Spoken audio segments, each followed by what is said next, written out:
Please subscribe to support the channel. What could have caused the birth of everything we know? This is one of the deepest questions humanity has ever dared to ask. If we step back and think about it, the fact that we are here, conscious and alive, inside a universe filled with galaxies, stars, planets, and the very fabric of time itself, points to a moment when everything began. Somewhere in the distant past, all of reality had a starting point. The mystery of what ignited that very beginning, the spark that set everything into motion, is not only a question of science but also of philosophy, imagination, and even humility. When we ask, what sparked the Big Bang? We are reaching toward the limits of human knowledge, trying to peel back the veil that hides the ultimate origin of the cosmos. This is not just a scientific puzzle.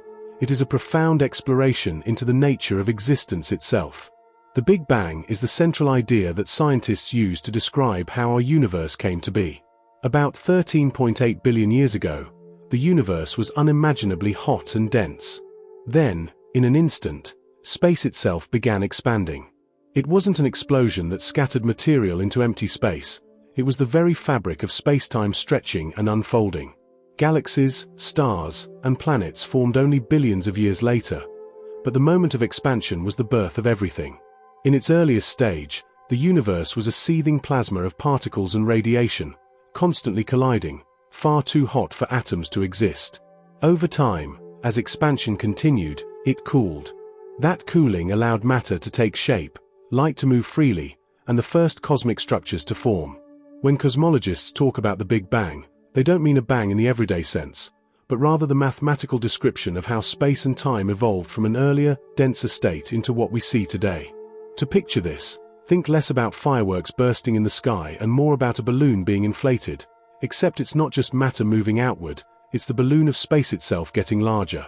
That's the essence of the Big Bang, the expansion of space-time, not just things within it. The question of what sparked the Big Bang is where science meets the frontier of the unknown.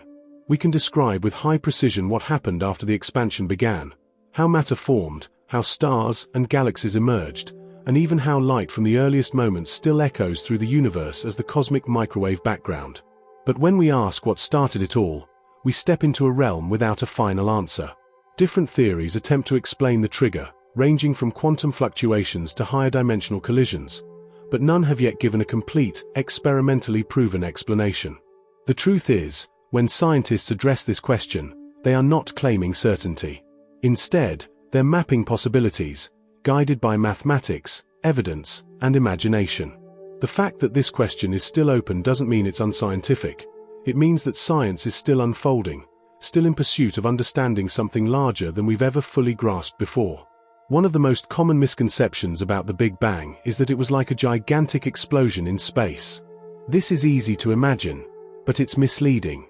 Explosions happen within space. They have a center, a blast, and debris flying outward into the surrounding emptiness. The Big Bang, however, wasn't an explosion in space, because space itself didn't exist before it. The Big Bang was the rapid expansion of space itself. Everywhere in the universe was once compressed into that hot, dense state, and everywhere is still expanding now. If you rewind the clock, all galaxies trace back to that initial moment, not because they exploded from one single point into emptiness, but because the distance between all points in space has been stretching from the beginning. A common analogy is the surface of a balloon being inflated. Every point on the balloon's surface moves away from every other point, and there is no central explosion spot on the surface itself. In the same way, every galaxy is moving away from every other galaxy, and there is no single center of the universe. Understanding this difference is crucial, because it shifts our perspective. The Big Bang wasn't about matter scattering in a void, it was about the creation of space-time itself, and we are still inside that ongoing expansion today. Early attempts to understand the origin of the universe led scientists to describe a singularity. A singularity, in simple terms, is a point of infinite density and zero volume, something that doesn't really make sense in ordinary physics. According to the classical equations of general relativity, if you trace the universe's expansion backward far enough, everything collapses into this singularity. At that point, gravity becomes infinite, density becomes infinite, and the known laws of physics break down. This singularity wasn't something we could picture or measure. It was more of a mathematical boundary, an indication that our equations couldn't go any further. To early cosmologists, it seemed that the Big Bang literally began from this singularity, a kind of ultimate seed of creation. The singularity idea dominated for decades, partly because general relativity was such a powerful framework and partly because there wasn't yet an alternative. It gave the impression that before the Big Bang, there was truly nothing, and then, suddenly, everything. For many, this idea had echoes of a creation event. But as physics advanced, it became clear that singularities might not be a literal description of reality, but instead a sign that our theories were incomplete. Physicists now generally see the singularity not as a real thing that existed, but as a breakdown of our understanding. When general relativity predicts an infinite density, it's like an alarm bell saying, the mathematics you're using cannot describe this region. Infinity in physics is usually a clue that we've reached the limits of our theory. Just as Newtonian physics breaks down at speeds close to light, general relativity seems to break down at the universe's very beginning. The singularity marks a place where quantum effects must dominate, but general relativity doesn't include quantum mechanics. This mismatch, our inability to merge the large-scale theory of gravity with the small-scale theory of quantum physics, explains why the singularity is seen as a problem rather than a solution. The true beginning of the universe likely requires a new kind of physics, one that unites the rules of the very large and the very small. Until such a framework is complete, the singularity remains more like a placeholder, a symbol of our ignorance, than a literal physical state. About 13.8 billion years ago, something extraordinary happened. The universe, as we know it, began its great unfolding. What we call the Big Bang was not the kind of bang we associate with fireworks, explosions, or anything violent within space. It was the birth of space-time itself. To understand this, imagine rewinding the cosmic clock.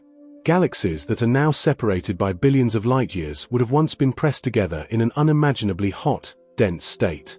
Time itself runs backward in this mental picture until we reach that first instant, when everything, the matter that would later form stars, planets, and even life, was compressed into an extremely small, compact, energetic form. Then, suddenly, expansion began. It wasn't that matter exploded into a void, because there was no void to expand into. Rather, space itself stretched, carrying with it the energy and matter that would one day organize into cosmic structures. In the earliest fractions of a second, the universe was dense beyond comprehension. Temperatures were so high that the fundamental particles we're familiar with today, electrons, protons, neutrons, could not exist stably. Instead, there was a soup of radiation and subatomic quanta interacting constantly. The expansion of space caused this cosmic plasma to thin out and cool down, allowing structures to emerge. This was the first chapter of cosmic history, and from that moment on, the universe has never stopped expanding. Even now, billions of years later, the galaxies continue to drift farther apart, riding on the currents of the ever-stretching fabric of space. When cosmologists describe the Big Bang, they don't mean a single moment frozen in the past. They mean an ongoing process. It set the trajectory of everything, but its effects continue right now. The night sky you see when you step outside is filled with stars that only exist because of that first expansion. The heavy elements in your body, carbon, oxygen, iron, were forged in stars, but the stars themselves only formed because the Big Bang set up the initial conditions that allowed matter to clump together under gravity. Even the emptiness between galaxies is shaped by it. The expansion of space is measurable today through what's known as the redshift of light. Distant galaxies are moving away from us, and their light is stretched into longer, redder wavelengths as a direct consequence of the universe's expansion. This discovery, made in the early 20th century, gave the first strong evidence that the universe had a beginning. What makes the Big Bang so fascinating is that it represents not just the start of matter, but also the start of time itself. Before the Big Bang, asking what was there becomes problematic. Time is not a separate backdrop against which the universe plays out. Time is woven into the universe itself. If the universe had a beginning, then time also began at that moment. This is hard to wrap our minds around because human experience is built on cause and effect, on things existing within time. But in the case of the universe, time is part of the very fabric that was born in the expansion. This is why the question of what sparked the Big Bang is so difficult, because it may involve looking for a cause outside of time as we know it. The best evidence for the Big Bang comes from what's left behind. One of the greatest clues is the cosmic microwave background radiation, often described as the afterglow of the Big Bang. About 380,000 years after the initial expansion, the universe cooled enough for electrons and protons to combine into atoms.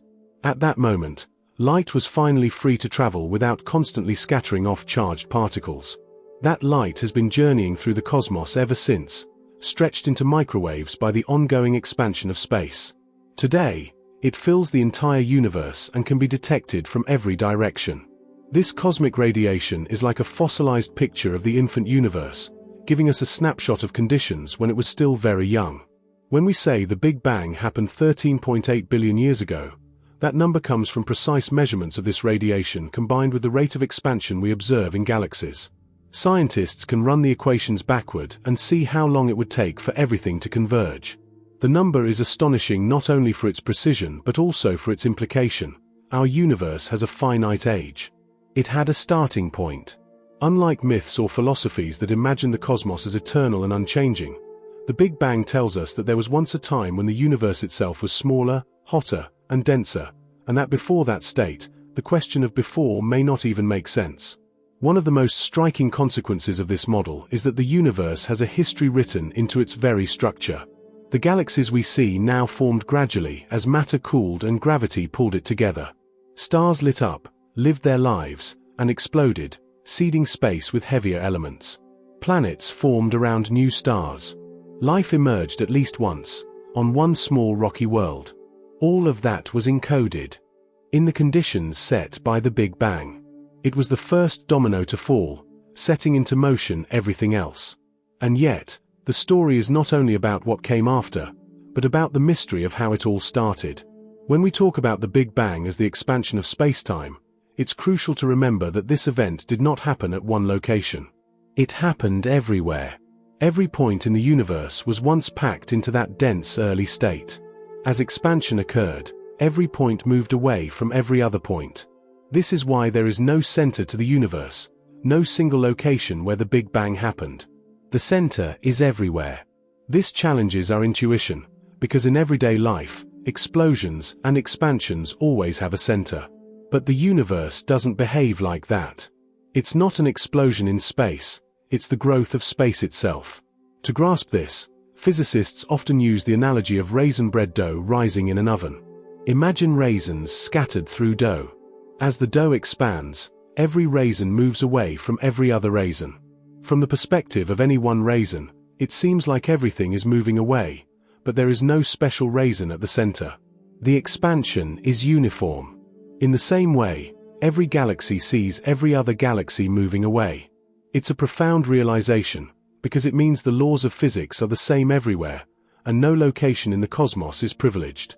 We are not at the center, we are part of the expansion. The Big Bang model has been tested and confirmed by multiple lines of evidence. The redshift of galaxies, the cosmic microwave background, and the abundance of light elements such as hydrogen and helium. These three pillars together create a powerful, consistent picture of cosmic beginnings. Yet, even though we understand what happened from the earliest observable moments onward, the question of the spark remains. What caused the universe to begin expanding in the first place? What triggered the conditions that set the stage for everything else? This is where science pushes against the boundary of the knowable, where theories become bold, speculative, and fascinating. When we ask, what sparked the Big Bang? We are asking a question that sits right on the edge of what human beings are capable of knowing. We can describe in detail what happened after the Big Bang began, how matter cooled, how galaxies formed, how the cosmic microwave background emerged. But the actual trigger, the event or condition that started it all, is still unknown. This is not because scientists haven't tried to answer it. On the contrary, some of the most brilliant minds in history have wrestled with this very question. The challenge is that the beginning of the universe is unlike anything else we can study. In most areas of science, we explain things in terms of causes and effects. A seed grows into a tree because of sunlight, water, and nutrients. A star shines because nuclear fusion transforms hydrogen into helium.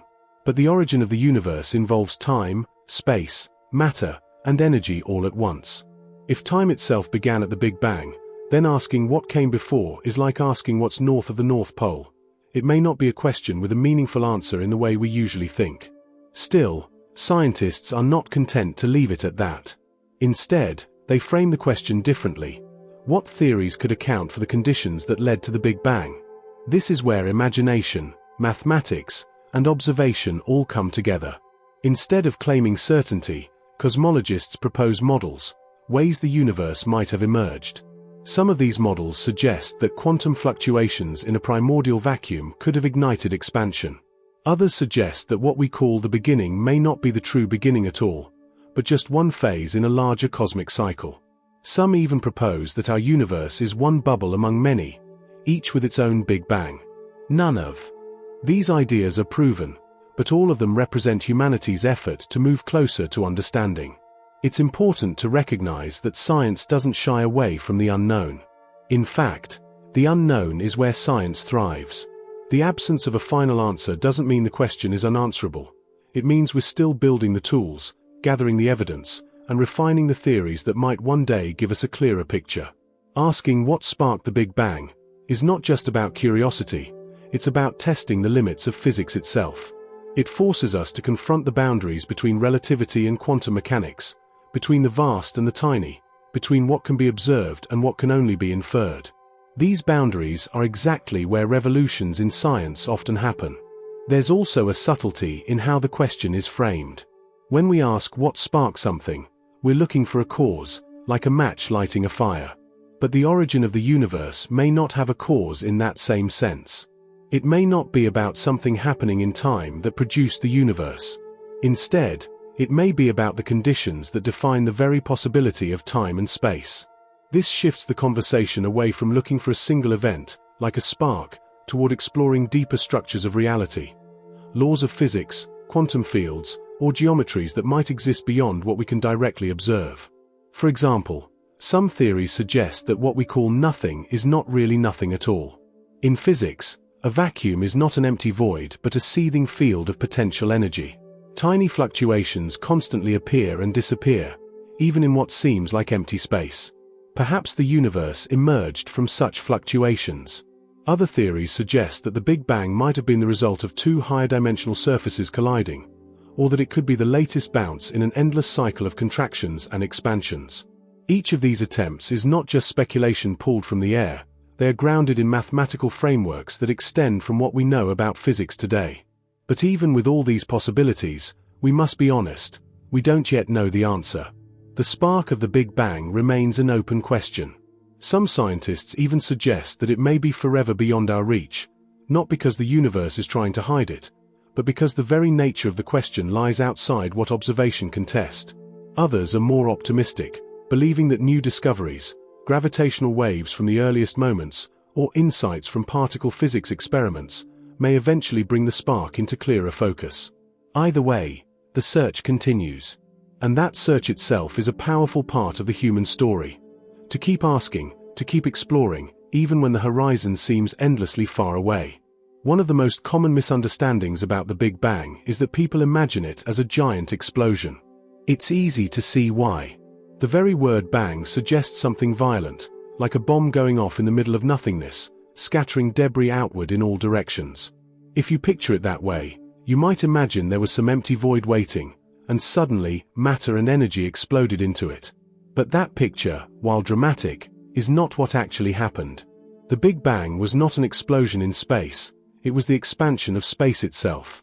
To understand this better, think about what an explosion really is. When a stick of dynamite explodes, it happens in a pre-existing space.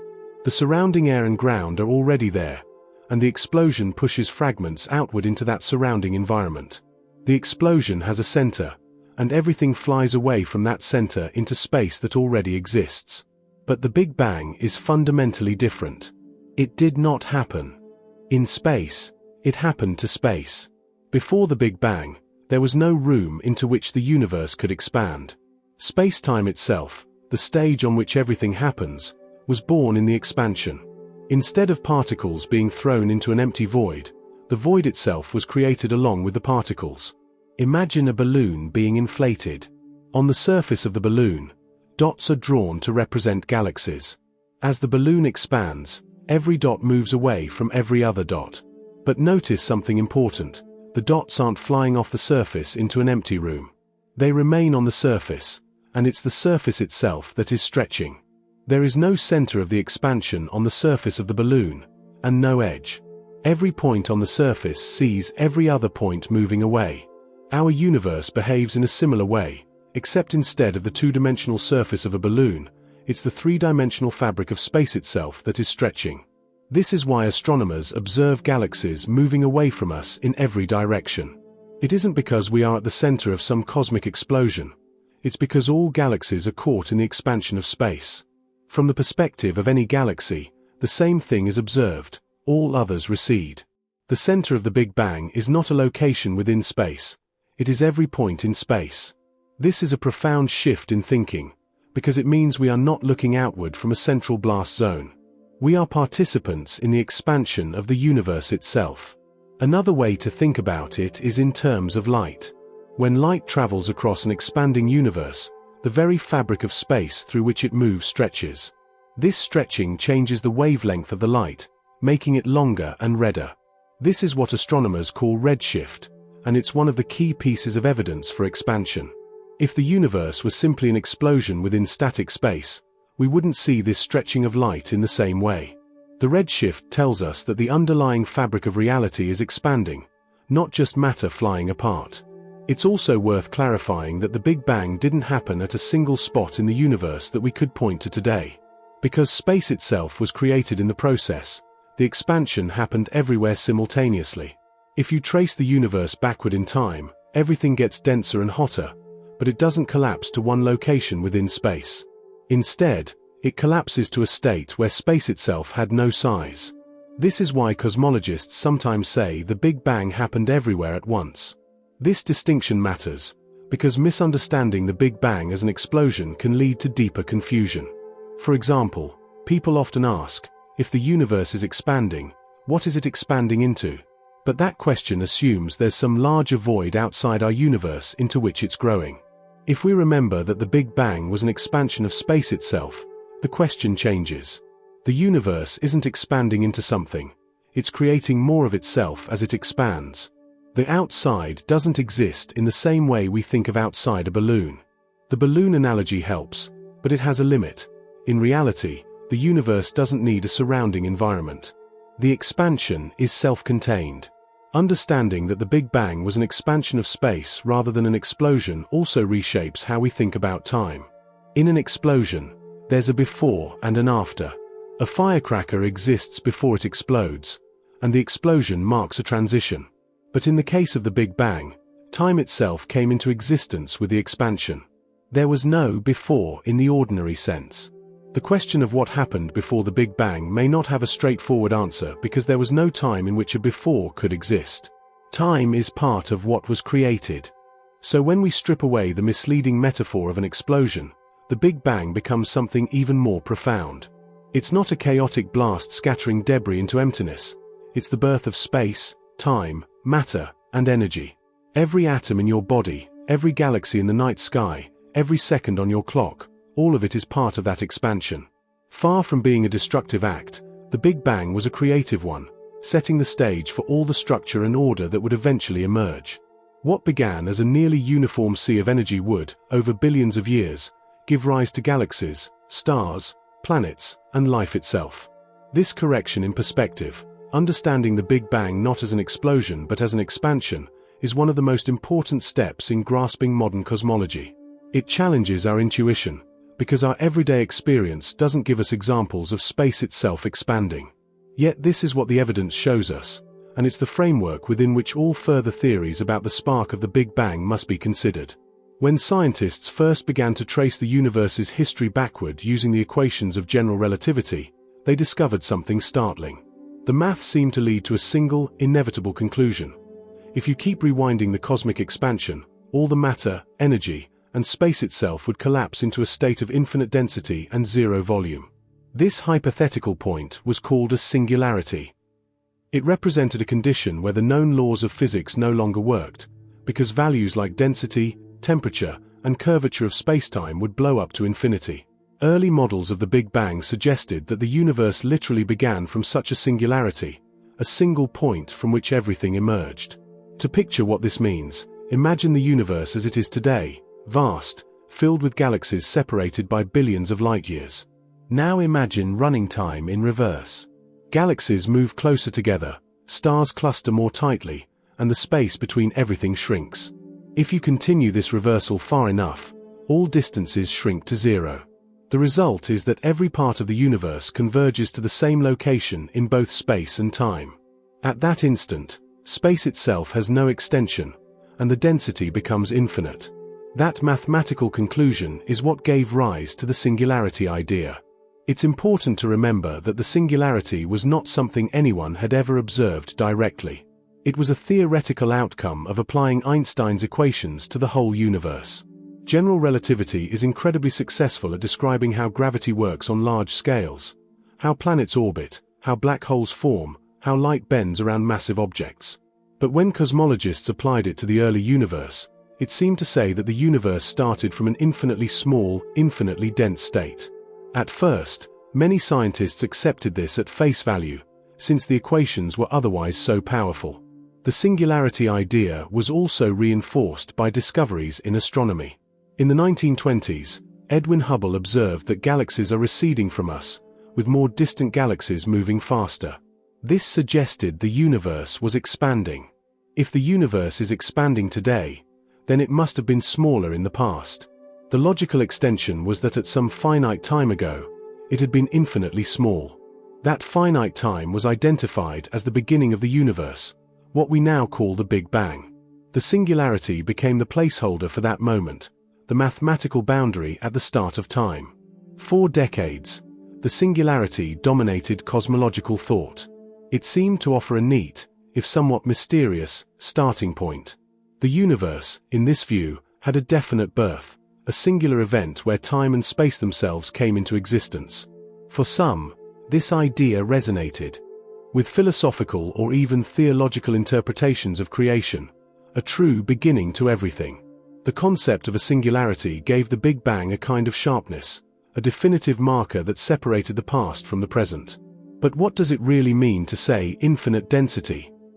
In practice, infinities in physics often signal that a theory has been pushed beyond its valid domain.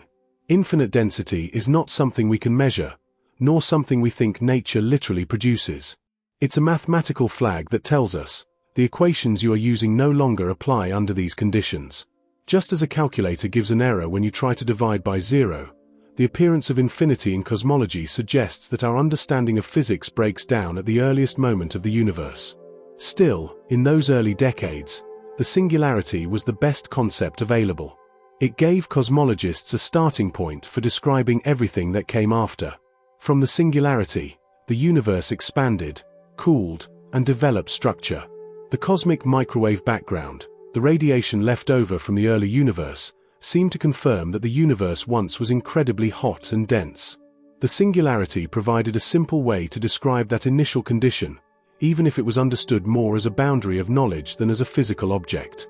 The singularity idea also had a parallel in black hole physics. When general relativity describes a massive star collapsing under its own gravity, the result is again a singularity, a point of infinite density hidden behind an event horizon. This similarity reinforced the notion that singularities were natural consequences of Einstein's equations. In both cases, the beginning of the universe and the collapse of a star, the math led to the same strange endpoint, a place where density and curvature become infinite. Over time, however, as quantum physics developed alongside cosmology, scientists began to question whether singularities really represented physical reality. The early universe was not just a system governed by gravity. It was also dominated by quantum effects, where uncertainty, fluctuations, and probabilities reign. General relativity alone could not capture these effects. The singularity, in this light, looked less like a literal description of the universe's birth and more like a signal that new physics, quantum gravity, was needed to go further. Nevertheless, the singularity idea remains historically important. It marked the first attempt to describe the ultimate beginning of the universe using the tools of modern science. It gave us a language to talk about cosmic origins, and it shaped decades of debate about what it means for the universe to have a beginning at all. Even if physicists today see the singularity as incomplete or misleading, it opened the door to deeper questions. If not a singularity, then what? If the universe did not spring from an infinitely dense point, then what kind of state did it actually emerge from? These questions would lead to some of the most fascinating theories in cosmology, ideas about quantum fluctuations, cosmic inflation, and even multiverse. But all of that began with the bold and strange notion that everything once fit into a single singular point. When physicists first encountered the singularity in the equations of general relativity, it seemed like a natural, if unsettling, conclusion. If the universe is expanding now, and you trace that expansion backward, everything converges to an infinitely small, infinitely dense state. But as cosmology matured, scientists realized that the singularity isn't really a description of reality. It's a signal that our current theories are incomplete. Today, most physicists view the singularity not as a literal physical point that actually existed, but as a breakdown of our equations, a place where mathematics stops being reliable. To see why, we have to look at how singularities arise in general relativity. Einstein's theory is extraordinary in its ability to describe gravity as the curvature of space and time. It works brilliantly when describing planets orbiting the Sun, the bending of light by massive objects, or the behavior of black holes outside their event horizons. But the equations of general relativity are classical equations. They treat space-time as a smooth, continuous fabric. They don't account for the graininess, randomness, and uncertainty of quantum mechanics, which dominates at extremely small scales. When we apply general relativity to conditions of extreme density, such as the very beginning of the universe, the math leads to infinities. Values like infinite curvature, infinite temperature, and infinite density. These infinities are not physical, they're red flags. They're like error messages in the language of mathematics, telling us we've pushed the theory too far. A good analogy is trying to use Newton's laws of motion to describe objects moving at nearly the speed of light. Newton's equations predict nonsense in that regime because they weren't built to handle relativity. Similarly, general relativity predicts singularities when applied to the earliest universe, not because nature produces infinities, but because the theory is being stretched beyond its limits. Just as Newtonian mechanics had to give way to Einstein's relativity, general relativity on its own must give way to a deeper framework that includes quantum physics. The need for this deeper framework becomes even clearer when we compare the early universe to black holes. In both cases, general relativity predicts a singularity, a point of infinite density. But physicists don't believe black holes actually contain literal singularities. Instead, they suspect that quantum gravity, a still developing theory that merges general relativity with quantum mechanics, will replace the singularity with a finite, well-defined description of what happens inside. By the same reasoning, the Big Bang singularity should also dissolve under the lens of quantum gravity. It isn't that the universe really began from an infinitely small point, but rather that our current equations can't yet tell us what it began from. Another limitation of the singularity picture is that it leaves us with no predictive power about the true beginning. If you say the universe started from an infinitely dense point, you can't describe what that state looked like, how long it lasted, or why it transitioned into expansion. Infinity is not something you can measure, and it doesn't provide testable predictions. Science thrives on models that can be compared to observations, but an infinite singularity gives us nothing but a mathematical wall.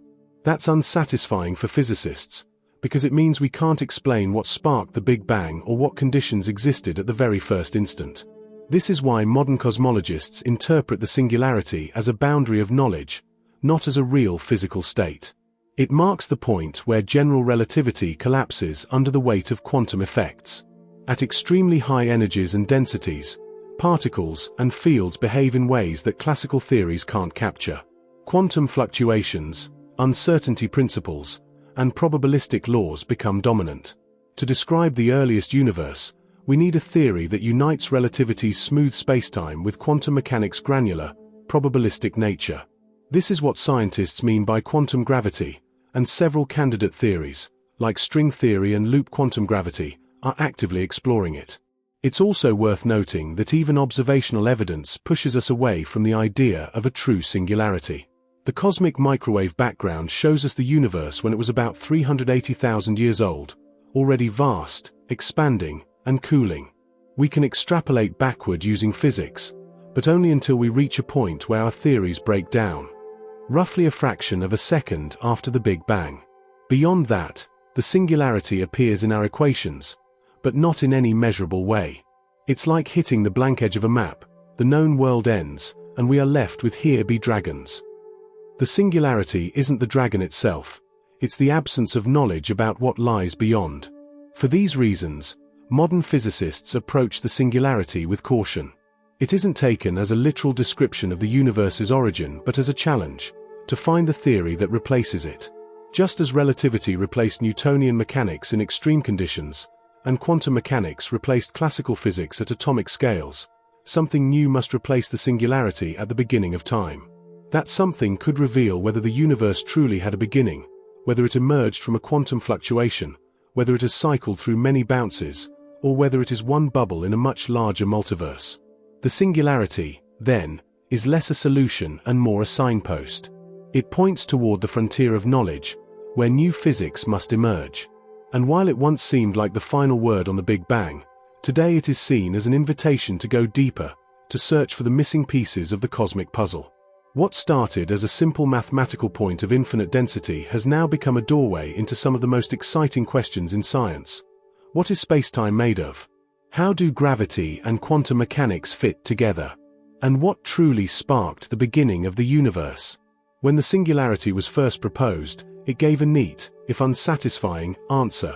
The universe started from a point of infinite density. But as we just explored, physicists today see that singularity more as a placeholder, a sign that our math needs something deeper.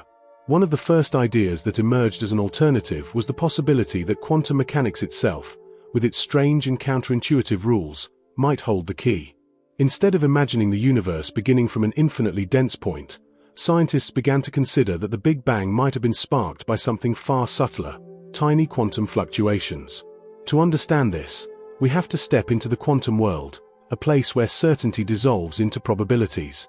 In everyday life, things feel solid and predictable. An apple falls from a tree, a car moves down a road. But at the smallest scales, the rules of reality are very different. Quantum mechanics tells us that particles do not have definite positions or energies until they are measured. Instead, they exist in a haze of probabilities. Even empty space is not truly empty. It is filled with what physicists call the quantum vacuum, a restless sea where particles and antiparticles flicker into existence and vanish almost instantly. This constant jittering of energy and matter is known as a quantum fluctuation. Quantum fluctuations are not hypothetical, they are real and measurable. We see their fingerprints in experiments with particle physics, in the behavior of electrons in atoms, and even in technologies like semiconductors and lasers. They are a fundamental feature of the universe. And here's the astonishing idea. Perhaps one of these fluctuations, instead of collapsing back into nothingness, could have triggered the birth of an entire universe. In physics, the uncertainty principle sets a limit on how much we can know about energy and time simultaneously. For very brief moments, empty space can borrow energy, create particles, and then return to its original state. But what if, under the right conditions, that borrowed energy didn't vanish? What if it became locked in, stretching space itself and fueling an expansion? This is the line of thought that leads some physicists to propose that quantum fluctuations might have sparked the Big Bang. Imagine, for a moment, the universe before the beginning, not as a vast void, but as a quantum vacuum.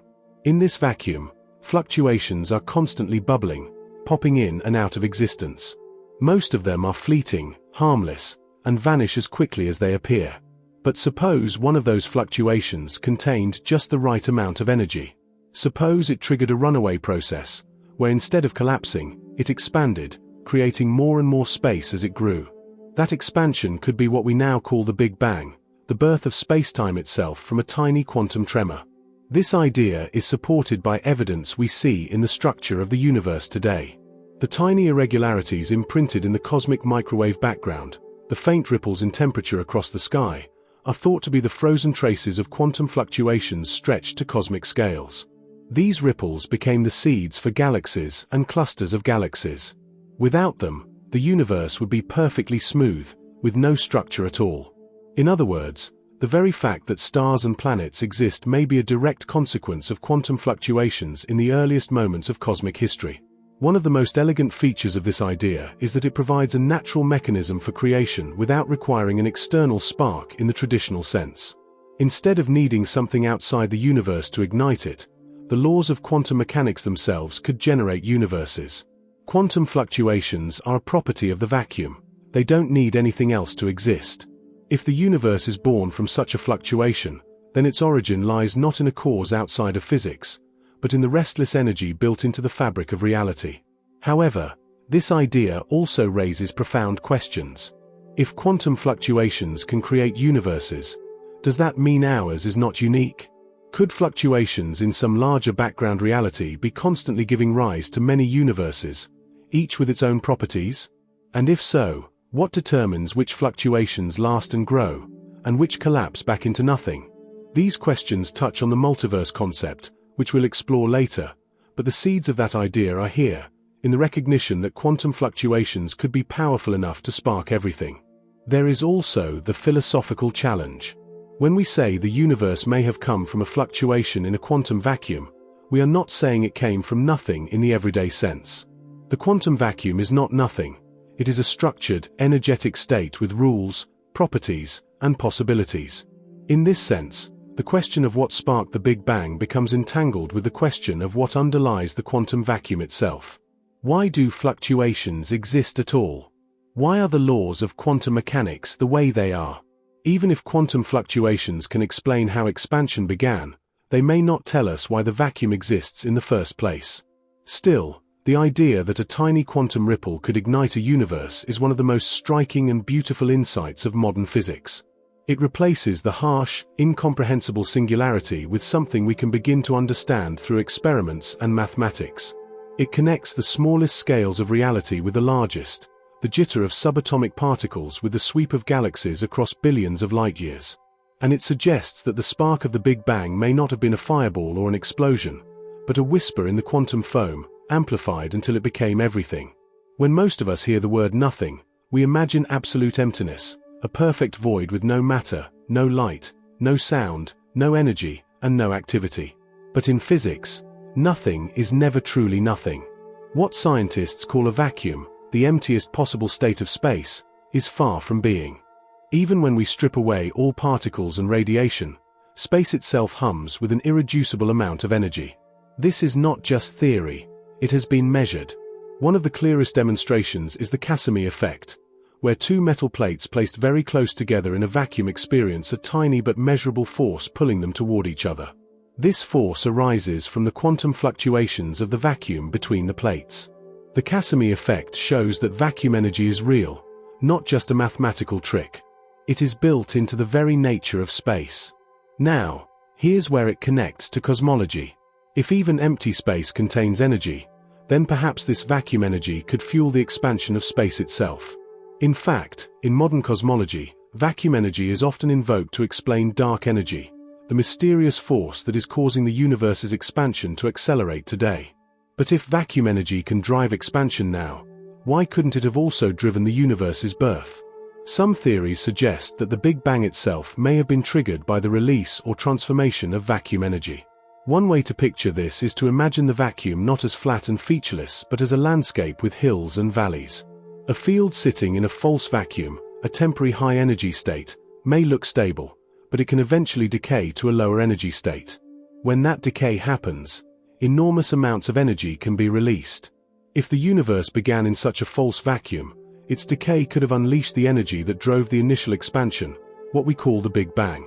In this sense, the spark wasn't an external cause but a natural process within the quantum vacuum itself. This idea challenges our everyday intuition about nothingness. In physics, the vacuum is not the absence of everything but a dynamic stage full of potential. Creation doesn't need a push from outside. It may emerge spontaneously from the energy built into the vacuum. This raises a provocative possibility.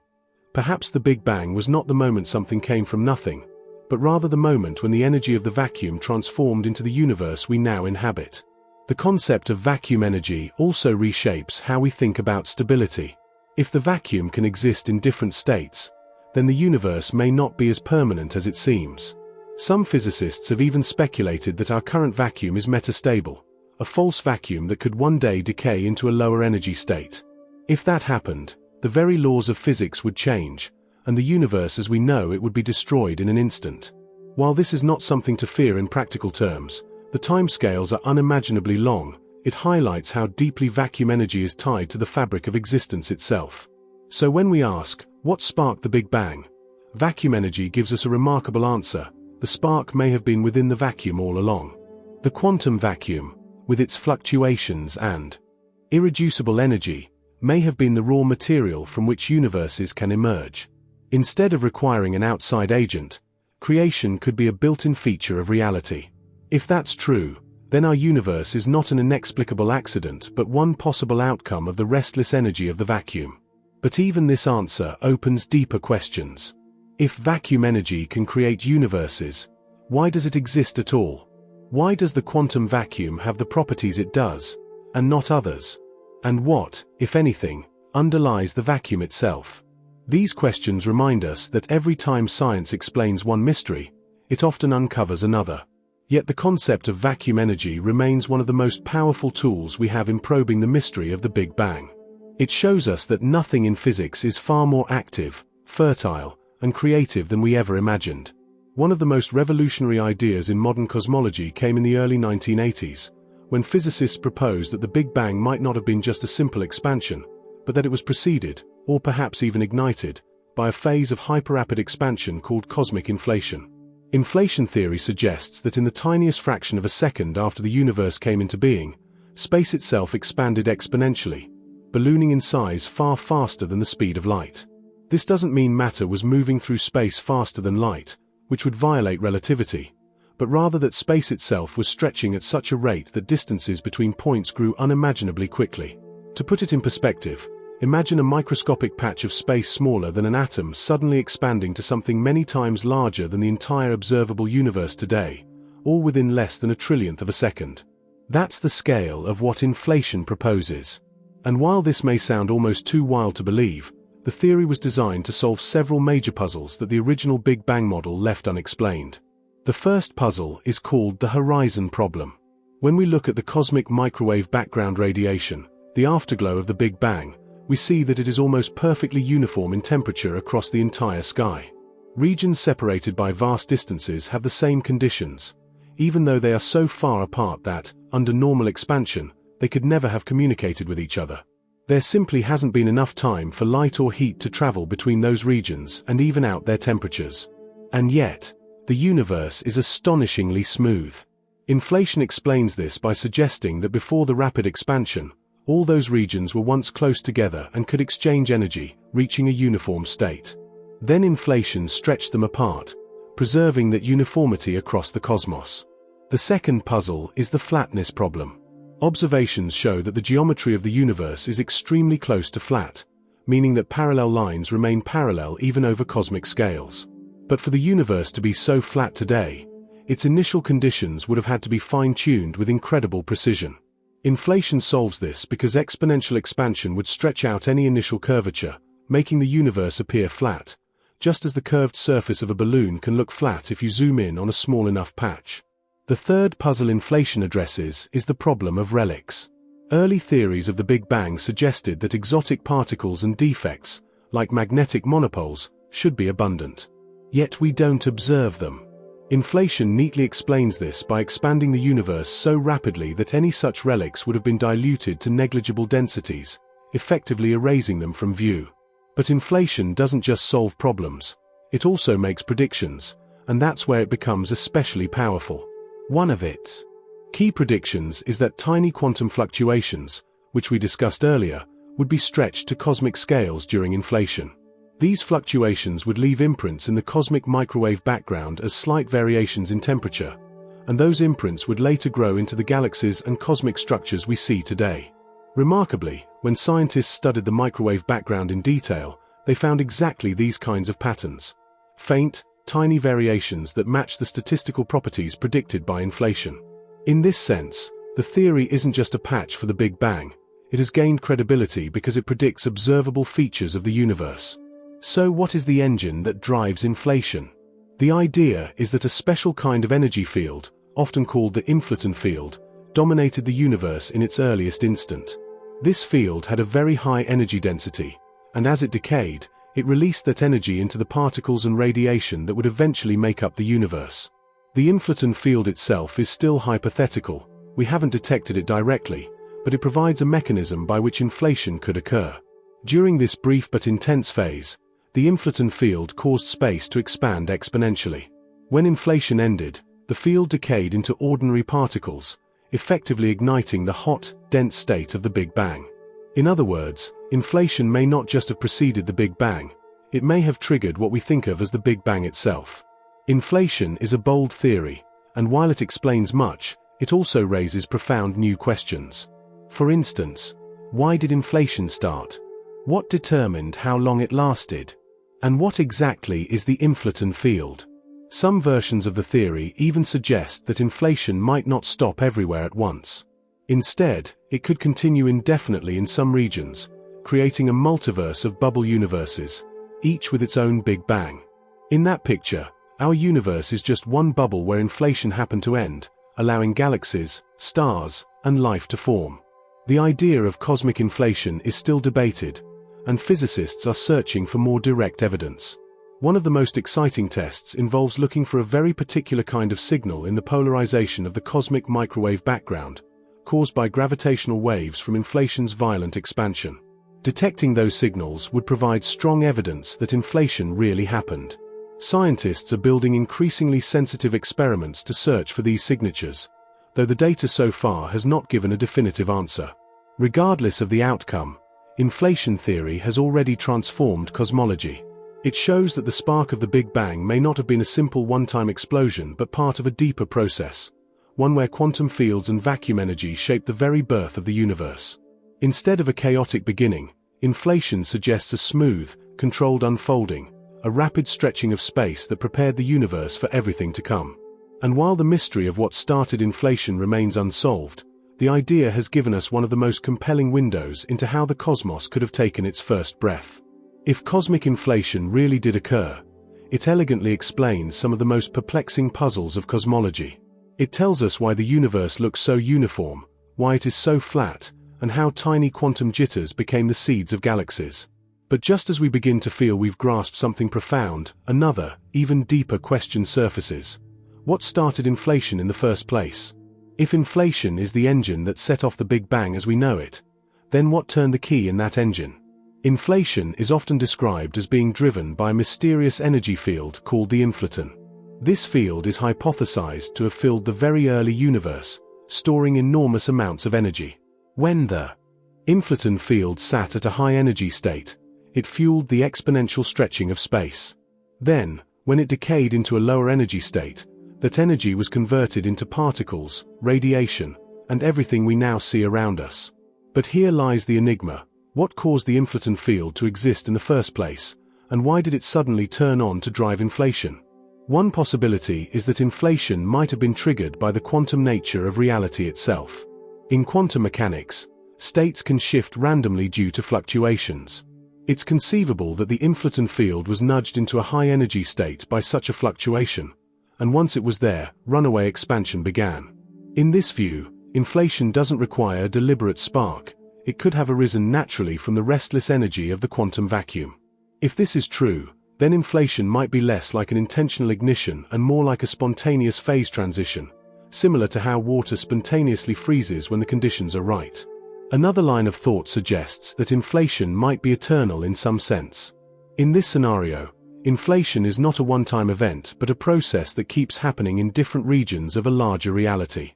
While inflation ended in our patch of space, creating the hot Big Bang and the universe we see, it may still be continuing elsewhere, endlessly generating new bubble universes. In this picture, our universe doesn't need a unique starting trigger. It is simply one outcome among many in an infinite inflating cosmos. The question of what started inflation may then shift to a different scale, asking instead what caused the larger inflating backdrop to exist at all. Still, not everyone is satisfied with the idea of randomness or eternality as answers. Some physicists argue that inflation might be tied to deeper laws of physics, perhaps connected to theories that unify quantum mechanics and gravity. If we ever discover a true theory of everything, it might include the conditions under which inflation naturally begins. For example, certain models in string theory propose that inflation could arise from the way higher dimensional fields and bands interact. In these cases, the spark of inflation is built into the fundamental structure of reality itself, not an accident. But there's a philosophical tension here. When we ask, what started inflation? We are really asking a why question about the origin of the very first moment of order in the cosmos. It may be that such a question is unanswerable in the way we hope. Physics is excellent at describing how processes unfold once they begin, but it struggles with explaining ultimate beginnings. Inflation theory takes us closer to the start than any model before, yet it still leaves us staring into a deeper mystery. Why was the inflaton field there at all? Why did it have the properties it did, rather than others? Why was the universe primed for inflation instead of remaining in some eternal, static vacuum? Some scientists suggest that maybe inflation didn't need a start. Perhaps, at the deepest level, time itself doesn't have a clear beginning, and inflation is part of an eternal cycle. Others lean toward the possibility that inflation began with a truly random quantum fluctuation, something that simply has no cause in the classical sense. Still others wonder whether the laws of physics themselves emerged along with inflation, meaning the very question of what triggered it may be ill-posed. And so, we arrive at a profound crossroads. Inflation theory gives us an astonishingly successful description of how the early universe unfolded, but when we press on the question of its origin, we find ourselves stepping out of physics and into the realm of philosophy. Are we asking for an answer that reality itself doesn't offer? Or are we simply waiting for new physics, new mathematics, new experiments, new insights, to reveal the trigger behind the inflaton field? Whatever the case, the question "what started inflation?" keeps the mystery alive. It reminds us that even our best theories may not yet touch the deepest layers of reality. The spark that ignited the rapid expansion could lie in quantum fluctuations, in eternal cycles, in hidden dimensions, or in principles of nature we haven't yet discovered. Each possibility invites us to keep looking, to keep asking, and to accept that the universe, in its earliest moment, may still guard secrets beyond our imagination. One of the most fascinating and subtle ideas to emerge from attempts to explain what sparked the Big Bang is the theory of false vacuum decay. It builds directly on the notion of vacuum energy in quantum fields, but it takes the story one step further by suggesting that our entire universe may have been born out of a kind of phase transition, a dramatic shift from a high-energy state to a lower one. In everyday life, phase transitions are familiar. Water freezes into ice, steam condenses into liquid, metals melt into molten form. In each case, the substance shifts from one state to another when conditions like temperature or pressure change. Physics tells us that fields can behave in similar ways. They can exist in different energy states, some of which may look stable but are not truly the lowest possible state. A false vacuum is exactly this, a state that appears stable, but is actually metastable, like a ball resting on the top of a hill instead of in the valley below. According to this theory, before the Big Bang as we know it, the universe may have existed in such a false vacuum. It was a high-energy state, apparently unchanging, filled with vacuum energy that caused space to stretch. But just like a ball eventually rolling down the hill, the false vacuum could not last forever. At some moment, it decayed, tunneling into a true vacuum, a lower energy state. When that happened, the enormous energy trapped in the false vacuum was suddenly released, driving an intense burst of expansion and filling the newborn universe with particles and radiation. That event would be what we call the Big Bang. This picture has a compelling elegance. It doesn't require the universe to appear fully formed out of absolute nothingness. Instead, it suggests that what we think of as the beginning was actually a transformation, the decay of a false vacuum into a lower energy reality. In this sense, the Big Bang was more like a cosmic phase change than a creation ex nihilo. The sudden transition released energy that became the fireball of the hot early universe, while the geometry of space itself adjusted to the new vacuum state. One of the intriguing features of false vacuum decay is the idea of bubble nucleation. Imagine the universe trapped in a false vacuum. At some random point, quantum tunneling allows a tiny bubble of true vacuum to appear. This bubble begins to expand, converting surrounding false vacuum into true vacuum. In a fraction of a second, the bubble walls accelerate outward nearly at the speed of light, filling space with the lower energy state. From within such a bubble, the transition would look like the birth of a universe. Some physicists believe that our cosmos could be the inside of one of these bubbles, born when a false vacuum decayed. This theory ties neatly into inflation. The false vacuum itself could be the driver of inflation, since its high energy density would cause exponential expansion. The end of inflation, then, would coincide with the decay of the false vacuum, releasing its energy as the hot Big Bang. In this way, inflation and false vacuum decay are not competing ideas but complementary ones, describing two aspects of the same cosmic process. But if this is true, it also raises a striking question: what about the false vacuum? Before it decayed? If our universe emerged from its collapse, then was there an even earlier state where other regions of false vacuum still exist? And if bubble universes can form through decay, could there be countless other bubbles out there, each representing its own universe, expanding in its own space-time? This leads naturally to the multiverse idea, a landscape where countless universes are born from the ongoing decay of false vacua. False vacuum decay also highlights a sobering thought about the future of our own universe. If our current vacuum is not truly the lowest energy state, then it could one day decay into a deeper, more stable vacuum. If that were to happen, a bubble of true vacuum could appear somewhere in the universe and expand at the speed of light, rewriting the laws of physics inside it. Atoms, matter, even the fundamental forces would be destroyed or reshaped. While calculations suggest this is extremely unlikely to happen in any time frame relevant to us, likely not for trillions of years or more, it underscores the precariousness of existence. What we take as permanent reality may be nothing more than a temporary plateau, waiting for a deeper shift. Still, there is a poetic beauty in this idea. It shows how the universe might have arisen not from a singular explosion but from a natural quantum process. A false vacuum decay doesn't require an external trigger. It could happen spontaneously, driven by the laws of probability and the structure of quantum fields. In this view, the Big Bang was not a singular beginning but a transition, a kind of cosmic symmetry breaking where a false stability gave way to a truer, richer reality. And yet, the theory leaves us staring at deeper mysteries. Why was there a false vacuum in the first place? Why does the universe have the specific energy landscapes that allow for such decays? And if universes are constantly being born from false vacuum transitions, what larger framework do they all exist within? These questions show that while false vacuum decay may explain how our universe got started, it also points toward realities far beyond what we can directly observe. It situates our Big Bang as part of a larger process, one that may be happening endlessly across the fabric of existence. For much of human history, people have imagined time and creation as cycles rather than single events. The universe, in these worldviews, doesn't simply begin and end.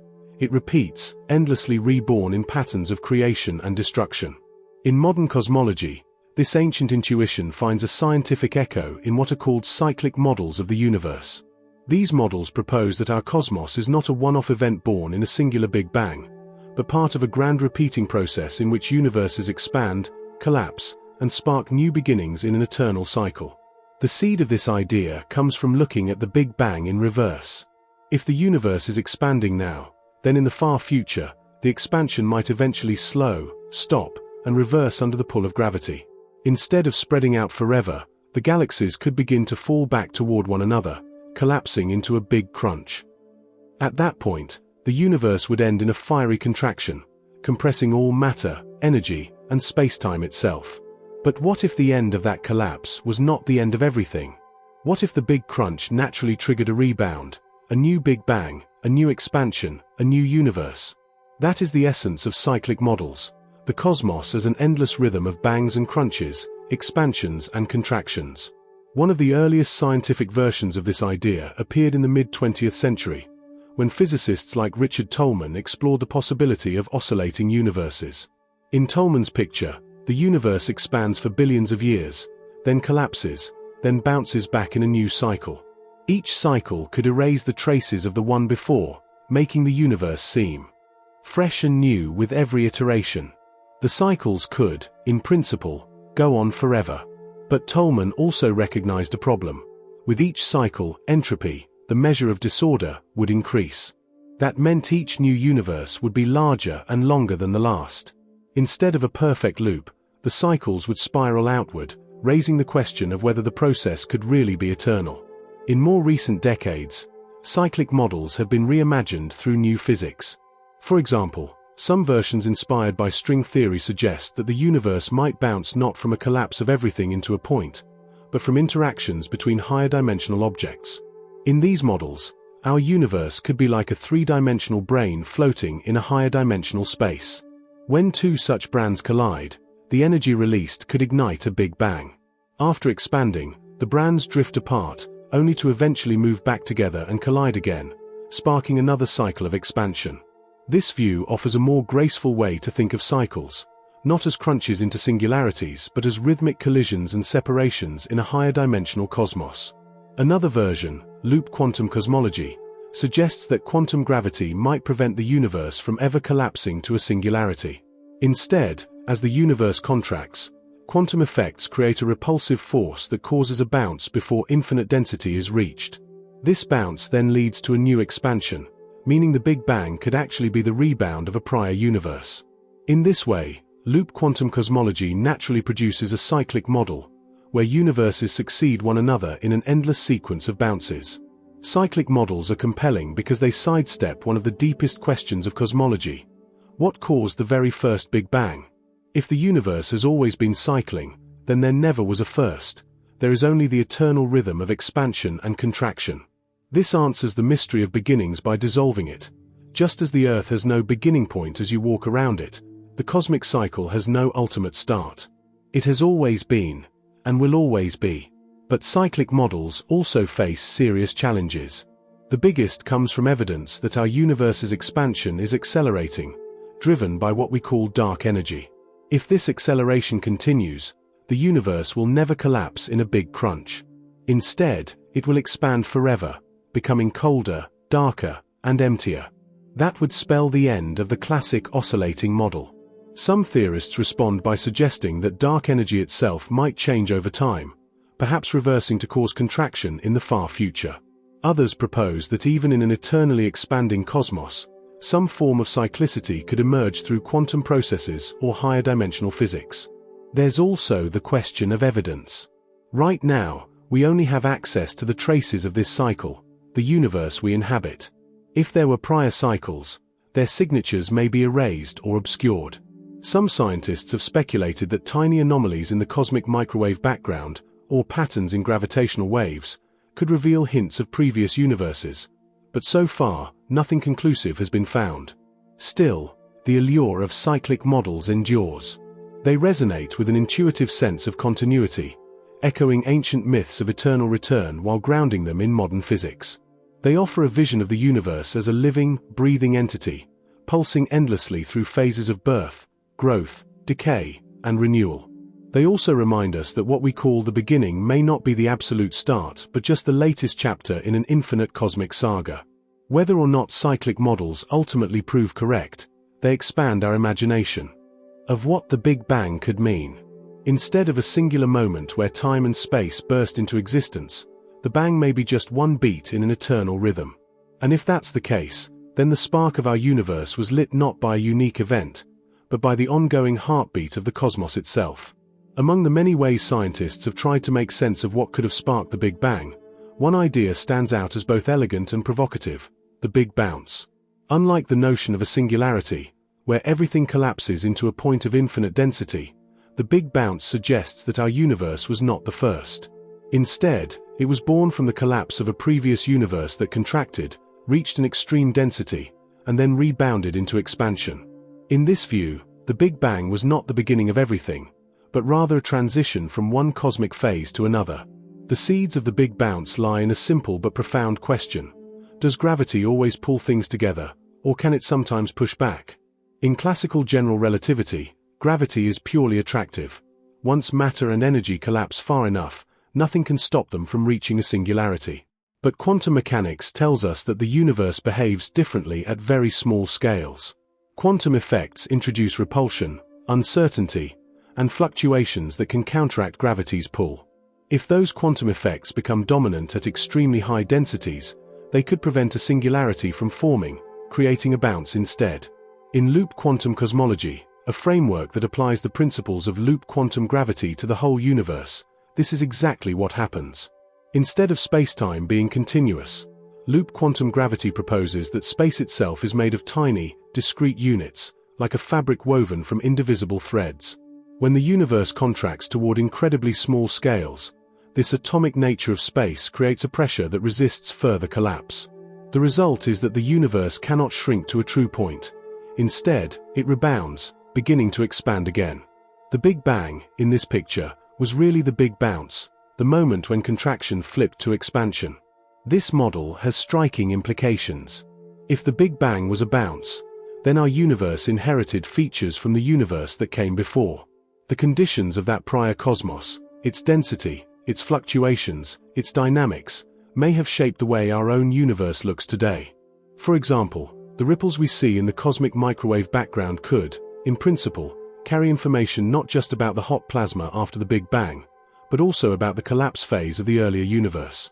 The patterns imprinted in the sky might be faint fingerprints from a cosmic predecessor. The Big Bounce also reframes the question of beginnings. Instead of asking, what caused the universe to come from nothing, we ask, what caused the last cycle to end and rebound into this one? It shifts the mystery away from creation out of nothingness and toward an eternal process of transformation. In this sense, the Big Bounce belongs to the family of cyclic models, but it offers a more specific mechanism. Quantum gravity provides the bounce that bridges one universe to the next. Yet the idea isn't without challenges. One of the biggest is entropy. According to the second law of thermodynamics, disorder tends to increase over time. If universes keep bouncing, wouldn't each cycle carry more entropy than the last, eventually leading to a heat death rather than a clean bounce? Some versions of the theory address this by suggesting that the bounce resets entropy in some way, perhaps by redistributing it across dimensions or into phenomena we don't yet understand. Others propose that what survives the bounce are only the essential ingredients, like quantum fluctuations, while everything else is erased or transformed. There's also the matter of evidence. So far, the Big Bounce remains a theoretical possibility rather than an observationally confirmed fact. Physicists are working to see if traces of a prior universe could be embedded in the cosmic microwave background or in primordial gravitational waves. If the bounce left distinctive imprints, those signals could one day be detected by advanced observatories.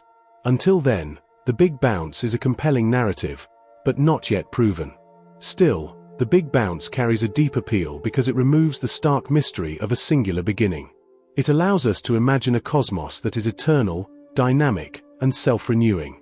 Instead of everything emerging inexplicably from nothing, the universe is always in motion, collapsing, rebounding, and expanding again.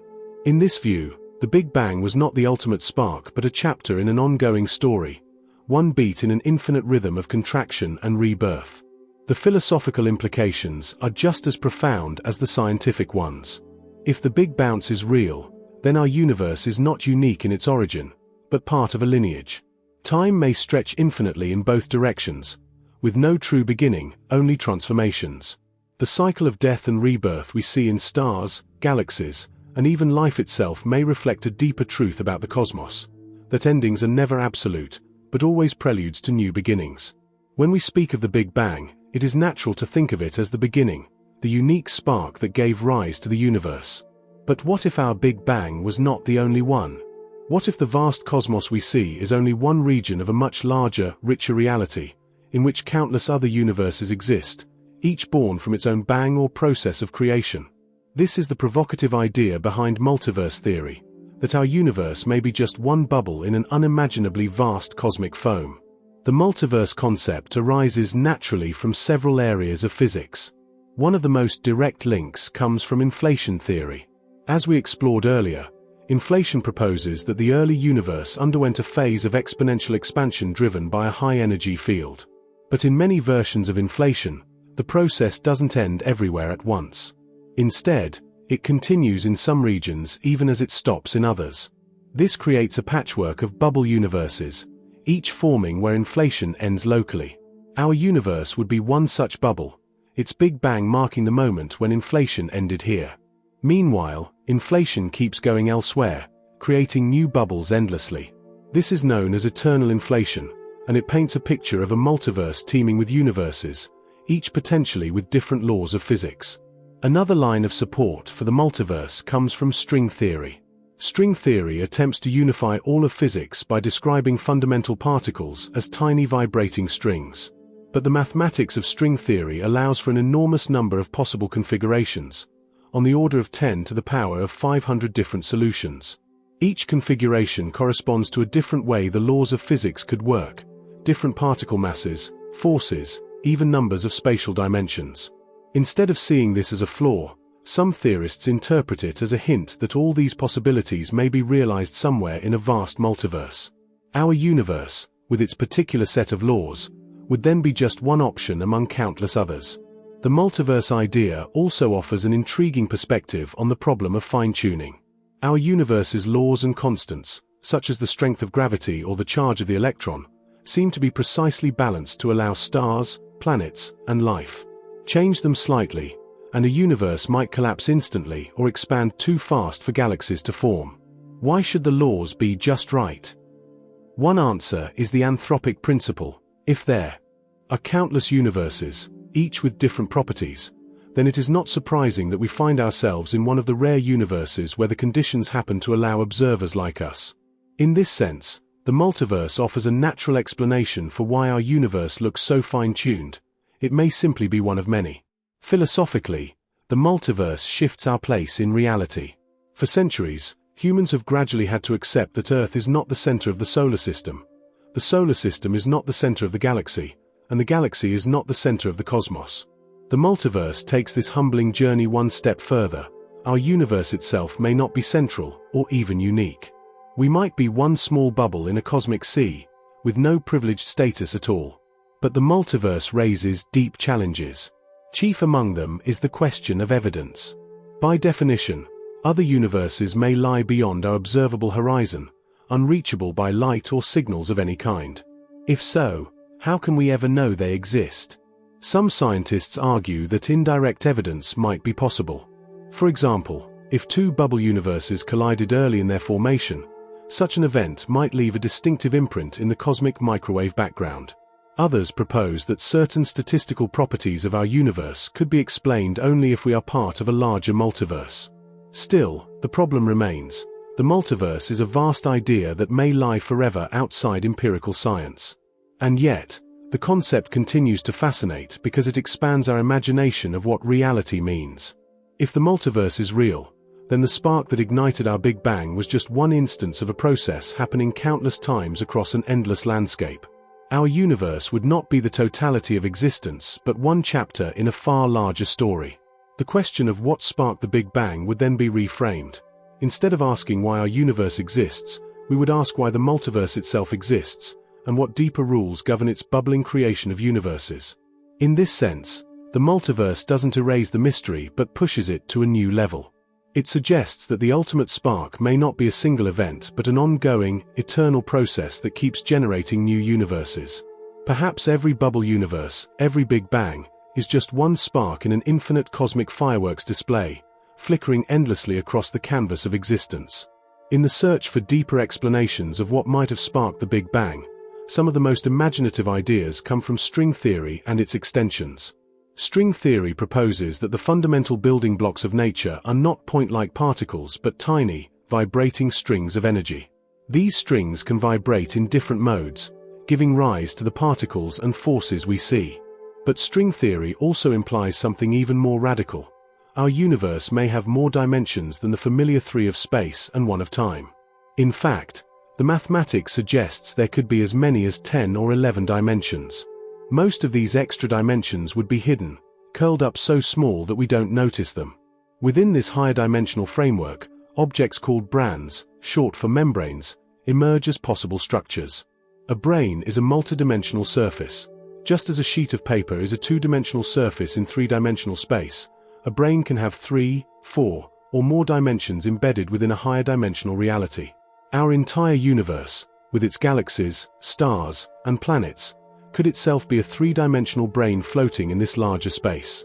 Now imagine there are other branes parallel to ours, separated by a tiny gap in an extra dimension we cannot directly perceive.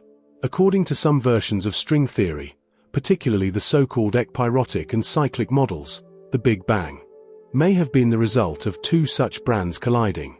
In this scenario, the energy released in the collision would have flooded our brain with radiation and matter, igniting the hot, dense state that we recognize as the Big Bang.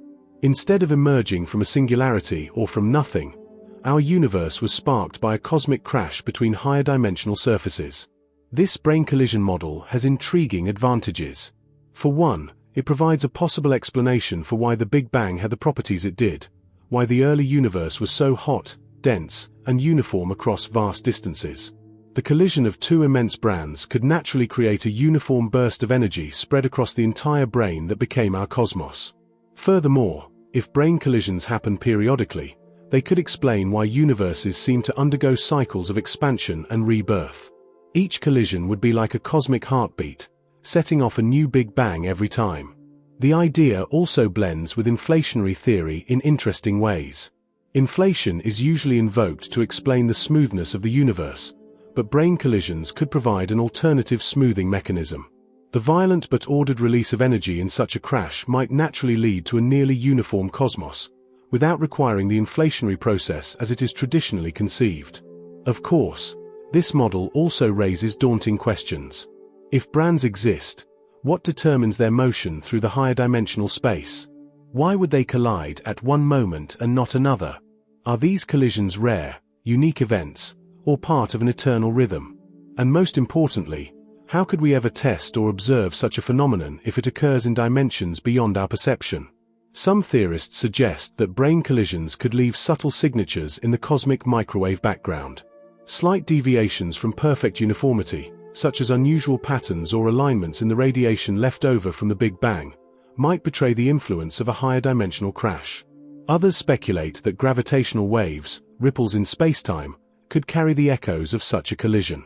If we could detect those specific signatures, it would lend credibility to the brain collision picture.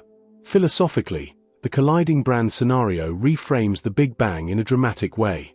Instead of being the origin of everything, the Big Bang becomes a byproduct of deeper processes happening in a grander reality. Our universe would be just one of many brands drifting through a higher dimensional sea, occasionally interacting in spectacular bursts of creation. The spark that gave rise to our cosmos would not be a singular, inexplicable event, but a natural consequence of the dynamics of brands. This idea is humbling and thrilling at the same time. It suggests that what we think of as everything is actually just a slice of a larger reality, and that the event we call the Big Bang was not the birth of all that exists, but rather the aftermath of a cosmic collision beyond the horizon of our ordinary perception. When Einstein introduced general relativity, he gave us a framework in which space and time themselves could bend, stretch, and warp under the influence of mass and energy. This theory beautifully describes the large-scale behavior of the cosmos, from the motions of planets to the bending of light near black holes. Yet, as powerful as it is, general relativity predicts its own downfall in certain extreme conditions. When the universe is traced back to its earliest moments, or when matter collapses into a black hole, the equations break down and yield singularities, points of infinite density and zero volume, where the laws of physics as we know them stop working. Physicists have long believed that singularities are not actual features of nature, but signs that our current theories are incomplete. To move beyond them, we need a theory that merges general relativity with quantum mechanics, the elusive theory of quantum gravity. One promising approach to this problem is called loop quantum gravity. Unlike string theory, which posits tiny vibrating strings as the fundamental entities, loop quantum gravity starts with the idea that spacetime itself has a discrete, granular structure. In this picture, space is not continuous like a smooth fabric, but made of indivisible loops, woven together into a kind of quantum mesh. When this framework is applied to the entire universe, we get loop quantum cosmology. Here, the universe is modeled as evolving according to the rules of quantum gravity. What emerges is both striking and revolutionary. Instead of collapsing into a singularity at the Big Bang, the universe reaches a maximum density and then undergoes a bounce. In other words, the Big Bang wasn't the absolute beginning. It was a transitional phase where a contracting universe flipped into expansion. The mechanism behind this bounce lies in the quantum structure of spacetime. As the universe contracts, the density of matter and energy increases, and the fabric of space becomes compressed. At very high densities, quantum effects introduce a repulsive force that counters gravity's pull. This repulsion grows stronger the denser the universe becomes, until eventually it prevents further collapse. At that moment, the universe rebounds, initiating a new expansion. Instead of a singularity, we have a smooth passage through a minimum size, the bounce. This model offers a powerful alternative to the traditional singularity-driven picture. It not only eliminates the infinite densities that plague classical cosmology, but also provides a framework where the Big Bang has a before. In loop quantum cosmology, our universe may have been preceded by a prior phase of contraction, a previous cosmos that collapsed, reached quantum gravity density, and then bounced into the expansion we observe today. The implications are enormous. If true, this would mean the question "what happened before the Big Bang?" has a meaningful answer: another universe, governed by the same fundamental laws, shrinking until it rebounded into ours. It transforms the Big Bang from an ultimate beginning into a bridge, a transition in an eternal cycle of contractions and expansions. The spark that ignited our cosmos, then, was not an emergence from nothingness, but the rebound from a prior phase. Loop quantum cosmology also suggests that traces of this bounce might be detectable. Quantum fluctuations from the prior contracting universe could, in principle, leave imprints on the cosmic microwave background or in the distribution of galaxies today. Scientists are actively exploring whether certain anomalies in the CMB, such as unexpected alignments or power variations at large scales, might be hints of a bounce. So far, no definitive evidence has been found, but the possibility remains tantalizing. Another remarkable aspect of this theory is that it provides a glimpse into how quantum gravity might tame not just cosmological singularities, but also those inside black holes. If loop quantum gravity can prevent singularities in one context, perhaps it can do so universally, replacing points of infinite density with quantum bridges or bounces that connect different regions of space-time. Philosophically, loop quantum cosmology offers a middle ground between the idea of creation from nothing and the idea of eternal cycles. It doesn't necessarily imply that the universe has been bouncing forever, but it does open the door to histories beyond the Big Bang.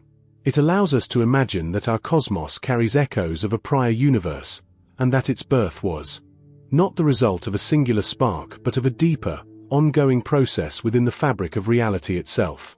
When we ask, what sparked the Big Bang, we often assume that the universe must have had a beginning, a first moment when time itself switched on. But what if that assumption is wrong? What if the question "what came before" has no meaning, because time itself has no edge, no starting point? This radical reimagining lies at the heart of Stephen Hawking and James Hartle's famous no-boundary proposal. To appreciate this idea, imagine asking about the edge of Earth. If someone asked, "what lies south of the South Pole?" the question would be meaningless, because the Earth's surface is finite yet has no boundary. You can travel around the globe endlessly, but you will never find a literal edge where the Earth stops. Hawking and Hartle suggested something similar about the universe's beginning. Maybe time is like the Earth's surface. It may be finite in extent, but it has no sharp edge, no singular boundary where everything abruptly begins. In classical cosmology, tracing the universe backward leads to a singularity, the Big Bang, where density becomes infinite and the equations break down. But Hawking and Hartle argued that quantum physics could smooth out this singularity. They proposed a model in which, near the beginning, time as we understand it transforms into something more like space. In this regime, the sharp distinction between time and space dissolves. Instead of a universe with a temporal edge, we get a universe that is smooth, finite, and boundaryless. This is the essence of the no-boundary proposal. The universe has no initial boundary in time. Asking what happened before the Big Bang is as meaningless as asking what lies south of the South Pole. Time, in this picture, emerges gradually, like a direction that crystallizes as the universe expands. In the earliest stages, there is only a kind of timeless quantum geometry, and as the universe grows, the familiar flow of time emerges.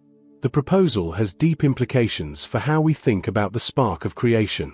If the universe has no boundary, then there was no external trigger, no sudden moment of switching on. Instead, the universe simply is, self-contained and complete. The Big Bang is not a singular beginning, but a transition point where the geometry of the cosmos shifts from a timeless state into the expanding, evolving universe we inhabit. This model also aligns with the principles of quantum mechanics. In quantum theory, systems don't follow only one path, they explore all possible histories, with probabilities assigned to each. Hawking and Hartle applied this to the universe itself, suggesting that the cosmos doesn't have a single, linear history, but rather a quantum superposition of histories. The no-boundary condition is a way of selecting which histories are allowed, those that are smooth and finite, without sharp beginnings. Critics of the no-boundary proposal point out that it is difficult to test directly. The mathematics is challenging, and whether its predictions match observations is still debated.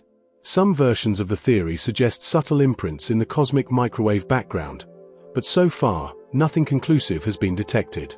Still, even without direct evidence, the proposal has reshaped the way cosmologists think about beginnings. Philosophically, the no-boundary idea is profound. It challenges our deepest intuitions about time, causality, and origins. We are used to thinking in terms of cause and effect, with every event following from something before it. But if time itself is finite and boundaryless, then the universe does not need a cause in the way we usually think. It exists as a self-contained whole, governed by the laws of physics but not requiring an external spark to bring it into being. Hawking himself described this elegantly. If the universe has no boundary in time, then it has no need of a creator to set it into motion. The cosmos simply exists, complete and self-consistent. That doesn't mean the idea rules out spiritual or philosophical interpretations, but it does suggest that science can describe a universe that begins without a beginning, a cosmos without edges. In this sense, the no-boundary proposal is less about answering what sparked the Big Bang and more about dissolving the question. If there is no sharp beginning, then there is nothing to spark. Instead, the Big Bang becomes one part of a timeless whole, a feature of the universe's geometry rather than a moment of creation. When scientists speak about the earliest moments of the universe, they often bump up against a peculiar and unsettling possibility. What if the Big Bang wasn't caused by anything at all in the traditional sense? What if, instead, it was a random quantum event, a spontaneous fluctuation that simply happened without a deeper why? In the microscopic world of quantum mechanics, randomness isn't a flaw or a sign of ignorance. It's a fundamental feature of reality. Radioactive atoms, for example, decay unpredictably. We can calculate the probability that a given atom will decay within a certain period, but we cannot say exactly when it will happen. Nature seems to allow certain events to occur spontaneously, without cause in the classical sense, guided only by probabilities. Now imagine applying that same principle to the universe itself. Could the birth of our cosmos have been the ultimate example of quantum randomness, a fluctuation so extreme that it brought space, time, and matter into existence? In physics, nothing is not truly empty. Even a perfect vacuum seethes with quantum activity. Particles and antiparticles flicker in and out of existence, appearing for a fleeting instant before annihilating one another. This restless energy, called quantum vacuum energy, is a natural part of the quantum world. Normally, these fluctuations are tiny and fleeting, but some theorists speculate that under the right conditions, a sufficiently large fluctuation could trigger the birth of an entire universe. In this view, our cosmos may have spontaneously tunneled into existence as a random quantum event. This idea ties closely to concepts like vacuum decay and cosmic inflation. If the vacuum state of reality is unstable or metastable, then random quantum tunneling could allow it to fall into a lower energy state, releasing an enormous burst of energy. That burst could inflate into a new universe. From this perspective, the spark of the Big Bang was not a planned or determined event, but simply something that happened because, given enough time, it was bound to happen. This randomness-centered view also highlights an important distinction between cause and probability. In classical thinking, every effect must have a cause. But in quantum mechanics, we replace deterministic causes with probabilistic laws. Instead of saying this happened because of X, we say, this happened because it was possible, and its probability was non-zero. If universes can form through random fluctuations, then the Big Bang could have been inevitable not because it was forced by a cause, but because in an infinite expanse of quantum possibility, such an event was bound to occur eventually. Of course, the notion of a random universe unsettles many people.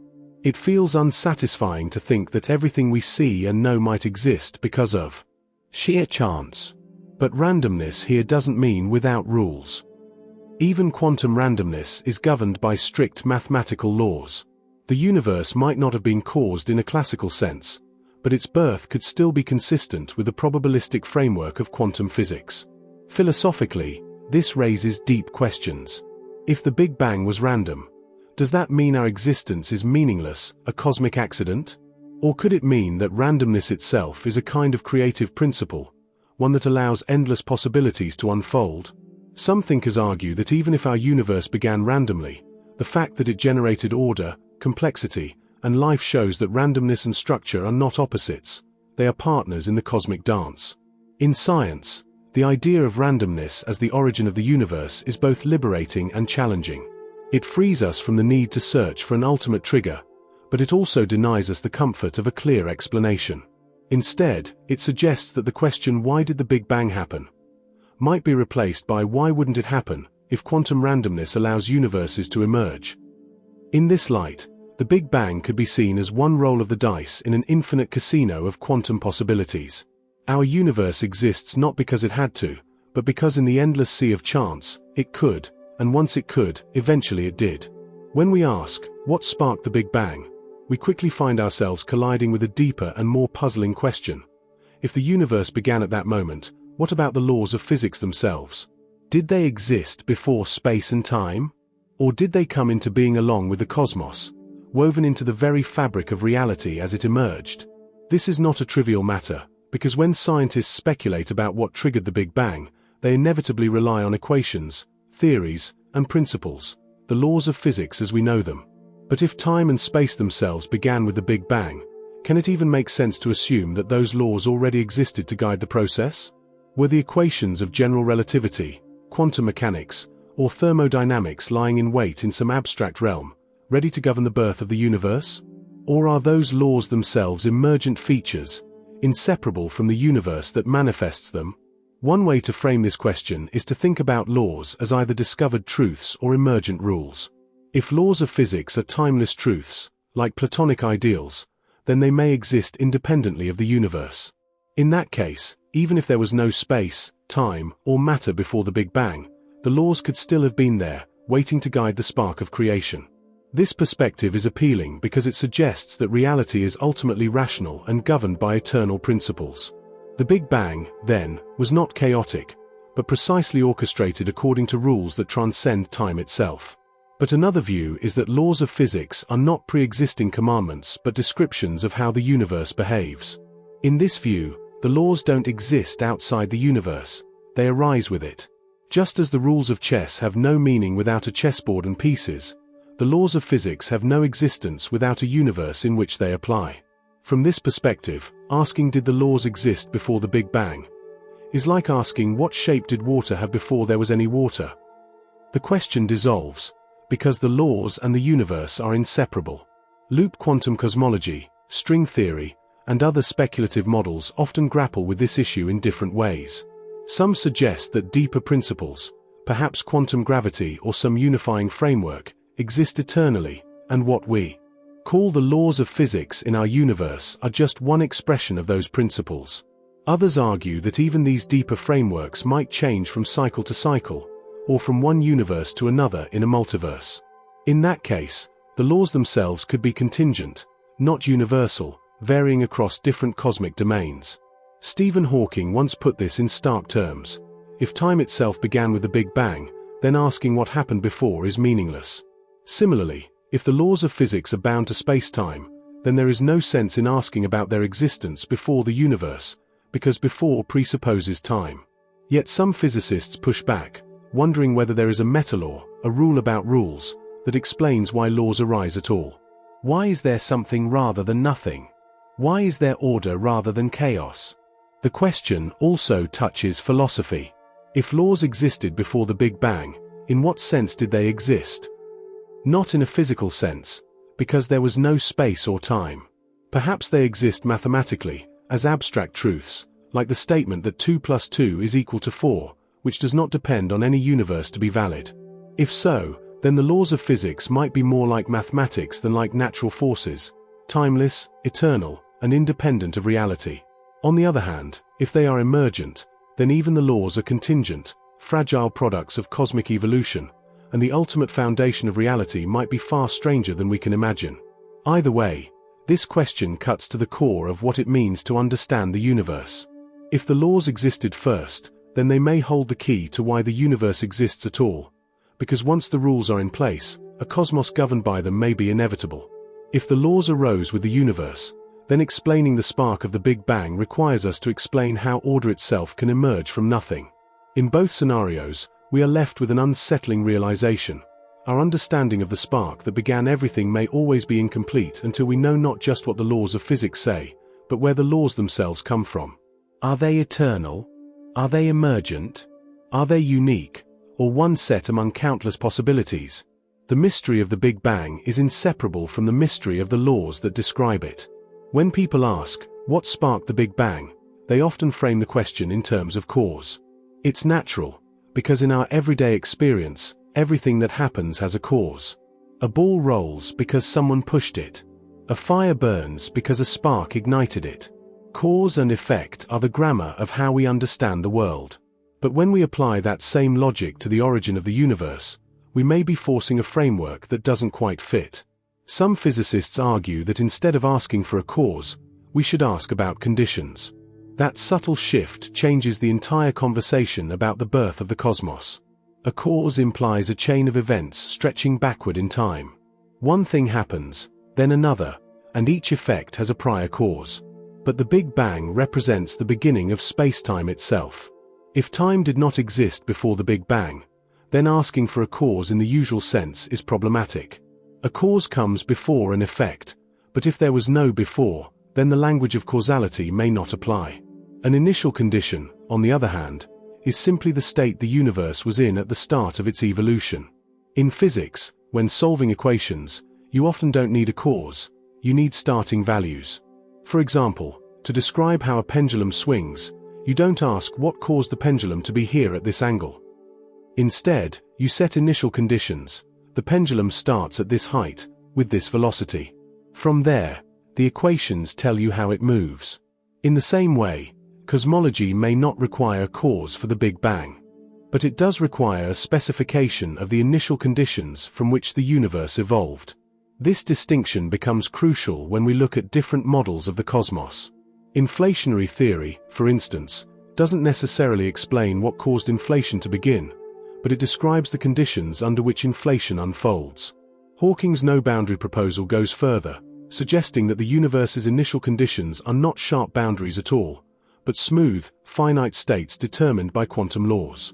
Other approaches, like loop quantum cosmology, describe how a previous contracting universe could set the initial conditions for the bounce that became our Big Bang. By focusing on conditions rather than causes, scientists can sidestep some of the philosophical traps that come with the language of causality. Instead of searching for a first domino that set everything in motion, they examine what the universe looked like at the earliest describable moment, and how the laws of physics guided its evolution from there. This doesn't mean the question of cause is meaningless. For many, it's an intuitive and compelling way to think about origins, and it may be tied to deeper metaphysical or philosophical perspectives. But within physics, causes may be less fundamental than conditions. The universe may not need a spark in the causal sense. What it needs are the right initial conditions and the rules of physics to evolve from them. This perspective also raises a deeper issue. Where do the initial conditions themselves come from? Are they arbitrary, written into reality without reason? Or are they determined by deeper principles, like symmetry, probability, or quantum laws? Some physicists hope that a theory of everything might not only unify gravity with quantum mechanics but also explain why the universe began with the particular conditions it did. Others suspect that initial conditions might be contingent and unexplainable, brute facts we must accept. Still, shifting from cause to condition opens up new ways of framing the mystery. Instead of imagining a spark or an external push, we can think of the Big Bang as the unfolding of a set of rules applied to a specific starting point. It turns the question from what made this happen into why were these the conditions that reality began with. That may not be a complete answer, but it reframes the puzzle in a way that aligns better with how physics actually works. In this light, the Big Bang doesn't need a traditional cause. What it needs are initial conditions and laws, and from there the rest of cosmic history follows. The deeper mystery, then, may not be the spark itself, but the conditions that made such a spark possible. The question of what sparked the Big Bang naturally leads us to wonder, can we ever truly know what, if anything, came before? On the surface, the challenge seems insurmountable. The Big Bang marks not only the beginning of the universe as we know it, but also the limit of what our observations can reach. Light, matter, and radiation from before a certain point are hidden from us, veiled behind the opacity of the universe's earliest moments. Yet scientists are both cautious and hopeful, pushing the boundaries of what might be knowable. The first obstacle is physical. When we look out into space, we are also looking back in time. The farther away a galaxy is, the longer its light has traveled to reach us. This means telescopes are effectively time machines, showing us snapshots of the universe billions of years ago. But there's a limit. About 380,000 years after the Big Bang, the universe cooled enough for atoms to form, allowing photons to travel freely.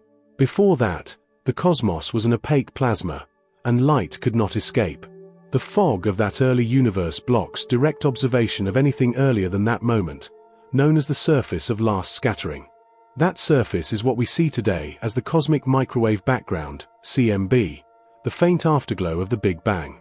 It is our earliest direct evidence of the universe's state, a frozen snapshot of its conditions at that time. But beyond the CMB, the trail goes dark. How, then, can we ever hope to know what happened before? One answer lies in indirect evidence.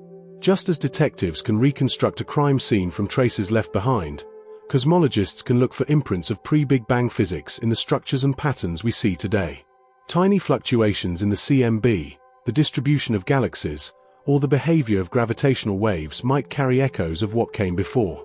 If the universe experienced a bounce, or if multiple universes collided, those events might leave faint but measurable signatures. Another path lies in gravitational waves themselves. Unlike light, which was trapped in the early plasma, gravitational waves could pass through. If we could detect primordial gravitational waves, ripples in spacetime itself, we might glimpse information from the very first fractions of a second, or even from a time before the Big Bang, if such a time existed. Experiments like LISA and advanced ground-based observatories are designed with this hope in mind, though detecting such signals will be extraordinarily difficult. There is also the possibility of using particle physics as a probe. By recreating conditions similar to those of the early universe in particle accelerators, scientists can test theories about what might have been happening at energies far beyond anything we've seen since the Big Bang. These experiments cannot directly show us what happened before, but they can narrow down which models of the universe's origin are plausible. Despite these avenues, there remains a sobering possibility. The information about what came before may be fundamentally inaccessible. The Big Bang, or whatever transition replaced it, may have erased all traces of prior states, wiping the slate clean. If that's the case, then asking what preceded it might be like asking what lies beyond the edge of the observable Earth. It's simply not a meaningful or answerable question within the framework of our reality. Philosophically, this raises fascinating dilemmas. Human beings crave explanations, causes, and stories about beginnings. But nature is not obligated to give us answers that fit our intuitions. It may be that the ultimate origin of the universe is beyond empirical science, a question that belongs to philosophy or metaphysics more than physics. On the other hand, science has surprised us again and again by reaching into realms once thought unknowable: the inside of atoms, the age of stars, the behavior of black holes. It's possible that future generations will invent new tools, new theories, and new ways of peering behind the veil. So, can we ever know what came before the Big Bang? The honest answer is, we don't know. Perhaps traces linger, waiting to be uncovered. Perhaps the universe is self-contained, with no before to find.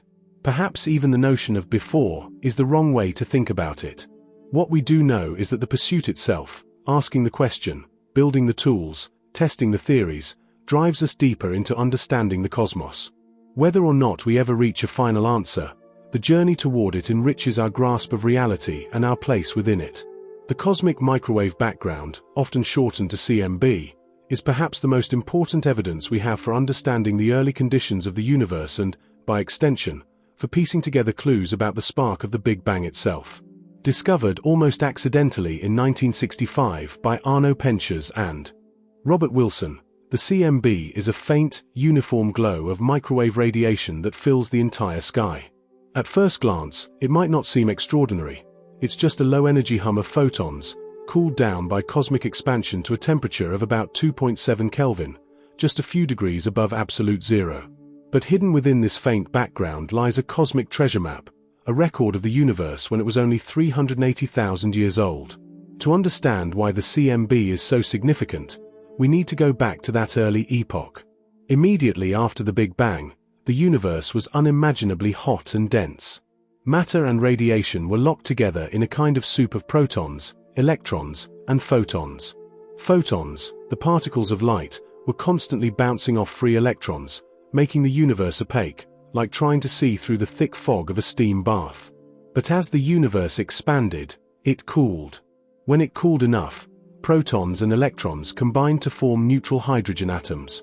This moment, called recombination, meant photons were no longer scattered endlessly. They were free to travel through space. The radiation released at that moment has been traveling ever since, stretched by the expansion of space into microwaves. That radiation is what we detect today as the CMB. So when scientists study the CMB, they are literally looking at the baby picture of the universe, the oldest light we can see. But the power of the CMB isn't just in its existence, it's in its details. At first, researchers thought the CMB was perfectly uniform, the same in every direction. But sensitive measurements, particularly by satellites like COBE, WMAP, and Planck, revealed tiny fluctuations, differences in temperature as small as 1 part in 100,000. These fluctuations are not noise, they are the seeds of everything we see today.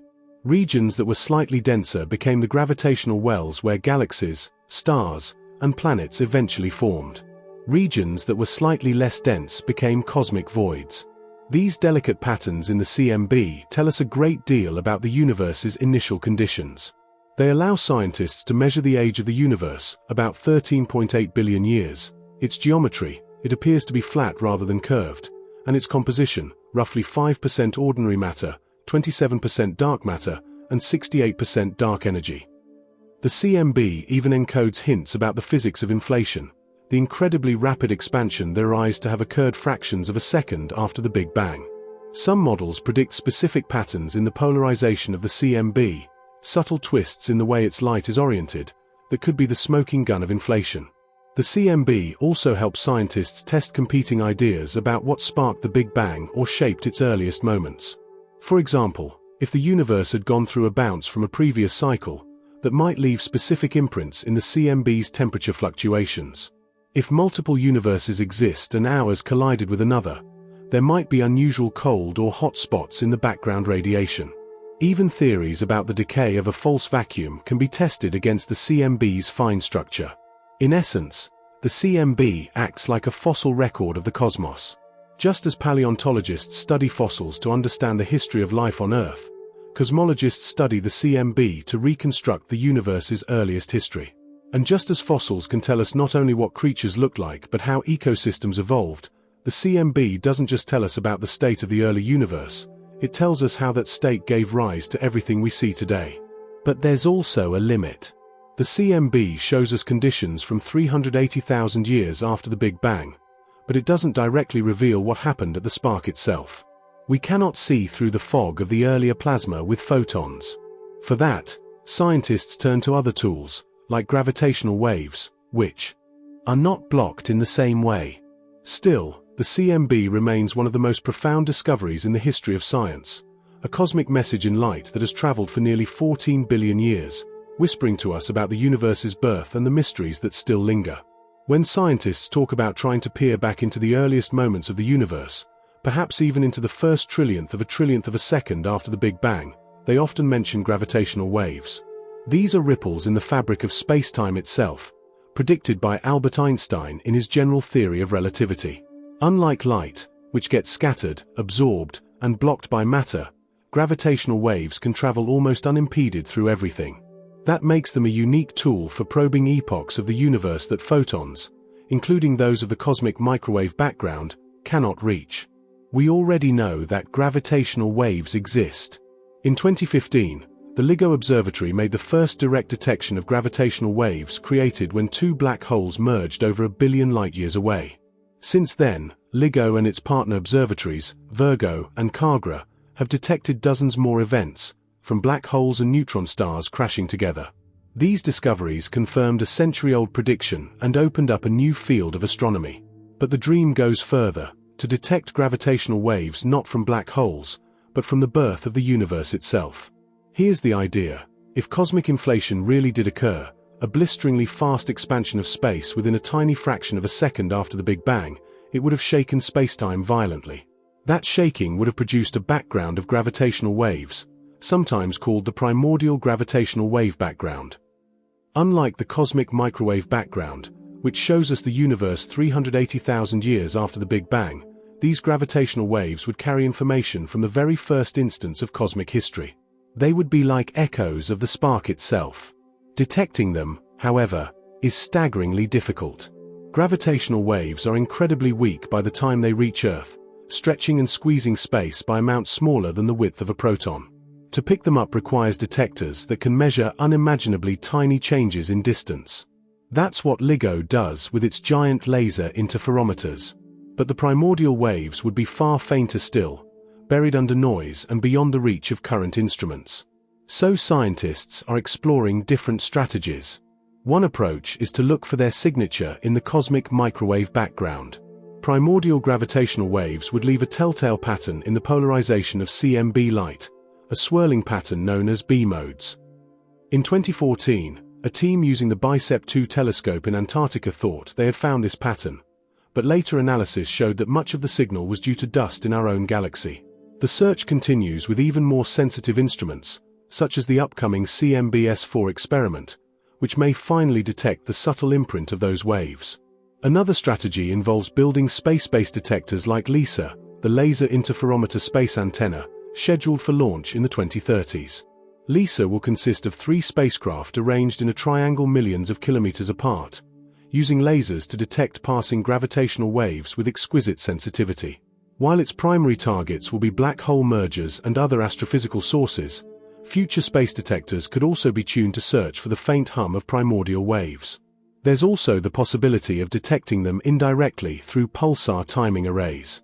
Pulsars are rapidly rotating neutron stars that emit beams of radio waves with clock-like regularity. If a gravitational wave passes between us and a set of pulsars, it would slightly alter the timing of their signals. By monitoring many pulsars across the sky, astronomers hope to pick up the signature of background gravitational waves, perhaps even those from the earliest universe. Why does this matter? Because finding primordial gravitational waves would be like striking gold in cosmology. They would confirm that inflation happened, provide a direct window into the physics of the first instant, and help us test theories that go beyond the standard model of particle physics. They could even offer clues about whether spacetime itself is quantum in nature, and whether events like a cosmic bounce or brain collision left imprints in the earliest fabric of reality.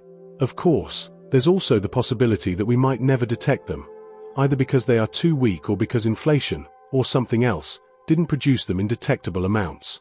But the pursuit itself is reshaping how we think about the universe.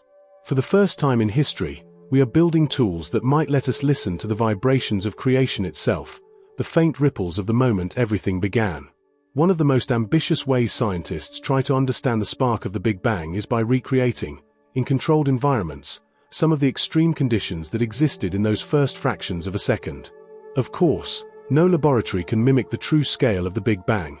The energy densities, temperatures, and pressures involved are beyond anything we could ever achieve on Earth. But particle accelerators, the colossal machines that smash particles together at nearly the speed of light, allow us to approximate those conditions just enough to glimpse the physics that might have been at play. Particle accelerators like the Large Hadron Collider, LHC, in Geneva, the Relativistic Heavy Ion Collider, RHIC, in New York, and others around the world are, in essence, time machines. By colliding protons, heavy ions, and other particles at enormous energies, they momentarily recreate temperatures and densities similar to those present a tiny fraction of a second after the Big Bang. These collisions produce showers of exotic particles, some of which existed only fleetingly in the early universe. By studying them, scientists gain insights into how matter, forces, and structure emerged from the fiery beginnings of our cosmos. For example, experiments at the LHC have recreated conditions similar to those that existed a millionth of a second after the Big Bang. In heavy ion collisions, they've observed a state of matter called quark-gluon plasma. Normally, quarks, the building blocks of protons and neutrons, are confined inside particles by the strong nuclear force.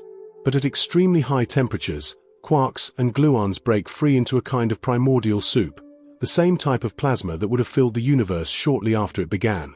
By studying how this plasma forms, evolves, and cools, scientists gain a better sense of how the universe transitioned from a formless fireball to a structured cosmos filled with atoms, stars, and galaxies. Accelerators have also been crucial in exploring fundamental questions about the forces of nature. The discovery of the Higgs boson at the LHC in 2012 confirmed a key piece of the standard model of particle physics, showing how particles acquire mass. But the Higgs field might also play a role in cosmology. Some theories suggest that the Higgs potential, the shape of the energy landscape associated with the Higgs field, could be connected to the stability of the universe, or even to inflation itself. If the Higgs field is metastable, sitting in a false vacuum, then quantum fluctuations could, in principle, trigger transitions with universe-shaping consequences. By probing the Higgs and its properties, we may be inching toward understanding the mechanisms that made the Big Bang unfold as it did. But accelerators don't only explore what we know, they also search for what might lie beyond. The standard model, despite its successes, leaves huge questions unanswered. It doesn't explain dark matter, dark energy, or the unification of forces at extremely high energies. Theories like supersymmetry, extra dimensions, or string theory propose particles and interactions that could be tested in future accelerators. Discovering such phenomena would offer new clues about the physics operating at energies close to those of the Big Bang, perhaps shedding light on what conditions existed at the moment of creation. There are also more subtle investigations. By measuring the imbalance between matter and antimatter in particle interactions, accelerators help address another cosmic mystery. Why does the universe contain matter at all? The Big Bang should have produced matter and antimatter in equal amounts, which would have annihilated each other, leaving only radiation. Yet here we are, living in a universe of matter. Somewhere in those early moments, physics must have tipped the balance.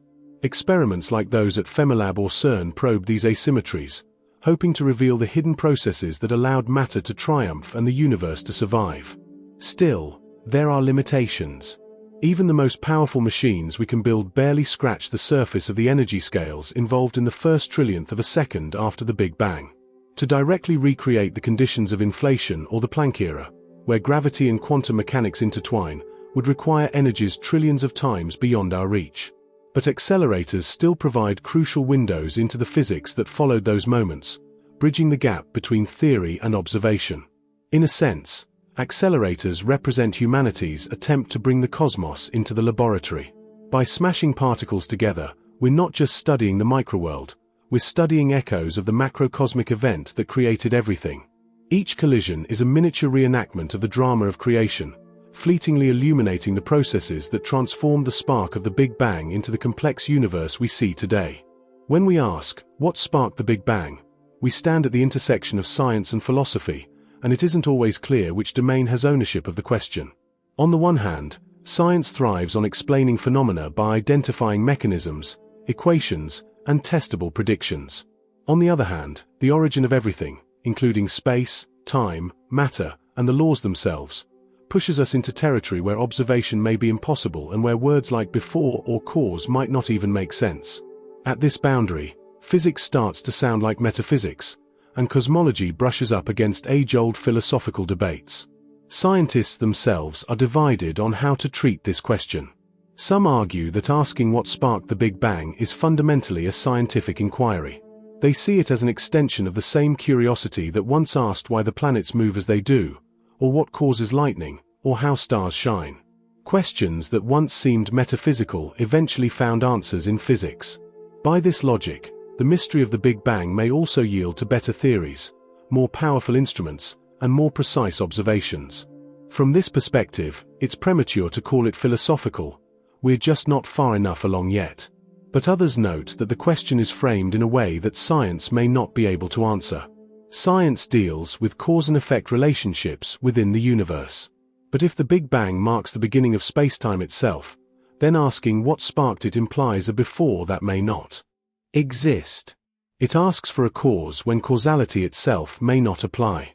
Here, the question morphs into a philosophical one. Why is there something rather than nothing? Why does the universe exist at all? These questions are not about mechanisms but about meaning, and they may not be resolvable with data or experiments. Philosophy, of course, has grappled with such questions for millennia. Ancient thinkers debated whether the universe was eternal or had a beginning. There is also the question of language itself. When we ask what sparked it, we're using metaphors drawn from human experience: sparks, triggers, beginnings. But perhaps the universe doesn't conform to those metaphors. If time itself began with the Big Bang, then words like before may be misleading. If the laws of physics emerged with the cosmos, then asking what governed their emergence might be like asking what rules govern the creation of rules. At this level, science and philosophy both struggle, because even framing the question requires conceptual tools we may not yet have. Some thinkers suggest that the distinction between science and philosophy in this domain is artificial. After all, science grew out of philosophy. Questions about nature, matter, and cause were once purely philosophical, until tools and experiments turned them into physics. Perhaps the spark of the Big Bang is in that transitional space, currently more philosophical than scientific, but slowly shifting as new ideas and evidence emerge. Gravitational wave detection, high-energy physics, and cosmological simulations may one day bring clarity. Until then, philosophy offers a framework for thinking about what might remain forever beyond direct measurement. This tension raises another layer of reflection. Maybe the true value of asking what sparked it isn't necessarily in finding a single final answer, but in the act of questioning itself. Science pushes us toward testable theories, while philosophy pushes us to examine our assumptions. Together, they remind us that the mystery of origins is not just about data but about meaning, perspective, and the limits of human thought. In this way, the question of the Big Bang spark belongs to both camps. It is scientific in that it motivates theories like inflation, vacuum decay, or quantum fluctuations, which can be tested for indirect evidence. It is philosophical in that it challenges our concepts of cause, existence, and nothingness. It is perhaps one of the rare questions that demands both mindsets, showing that the boundary between science and philosophy is not a wall but a bridge.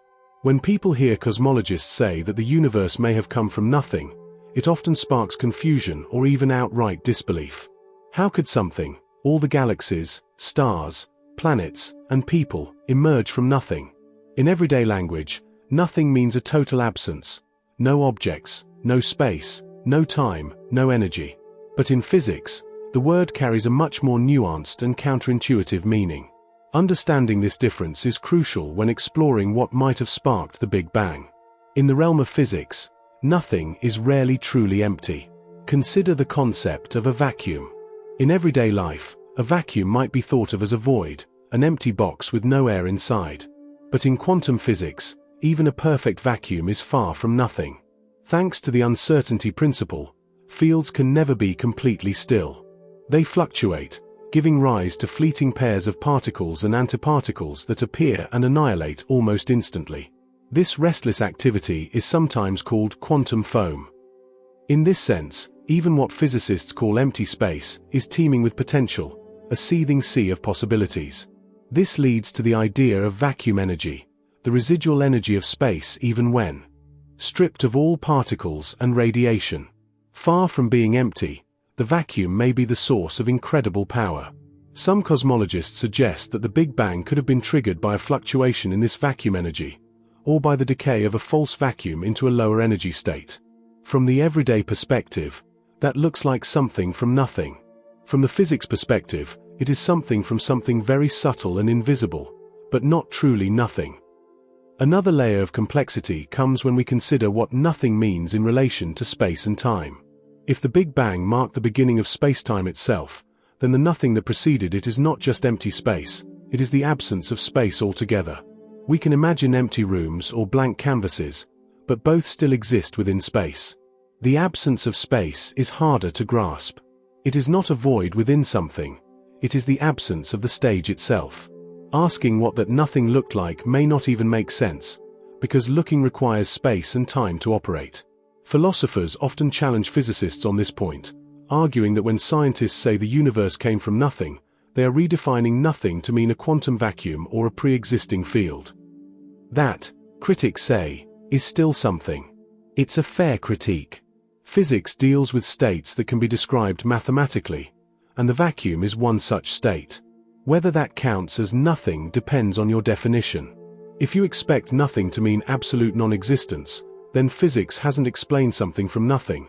It has explained something from an underlying structure we don't yet fully understand. And yet, this distinction may itself point to a deeper truth. Maybe absolute nothingness is not possible. Maybe reality cannot be stripped of all structure, and what we call nothing is always a kind of something in disguise. This echoes ideas from ancient philosophy. Parmenides, a Greek philosopher, once argued that nothing cannot exist, because to speak of nothing is already to speak of something. Modern physics, in its own way, might be circling around the same conclusion. From another angle, the debate about nothing versus something reflects human limitations in language and thought. Our everyday words evolved to describe tables, trees, and skies, not the birth of universes. When physicists borrow those words to describe quantum vacua or pre-spacetime states, confusion is almost inevitable. What we call nothing in physics is already a technical concept, very different from the emptiness implied in ordinary speech. So when cosmologists say the universe may have come from nothing, it's best to hear it as shorthand, not from an absolute void, but from a state where familiar concepts, particles, space, time, were absent, yet underlying laws or fields still existed in some form. That nothing may be unstable, restless, and fertile, capable of giving rise to entire universes. This raises profound philosophical questions. If physics always finds something beneath our nothing, does that mean true nothingness is impossible?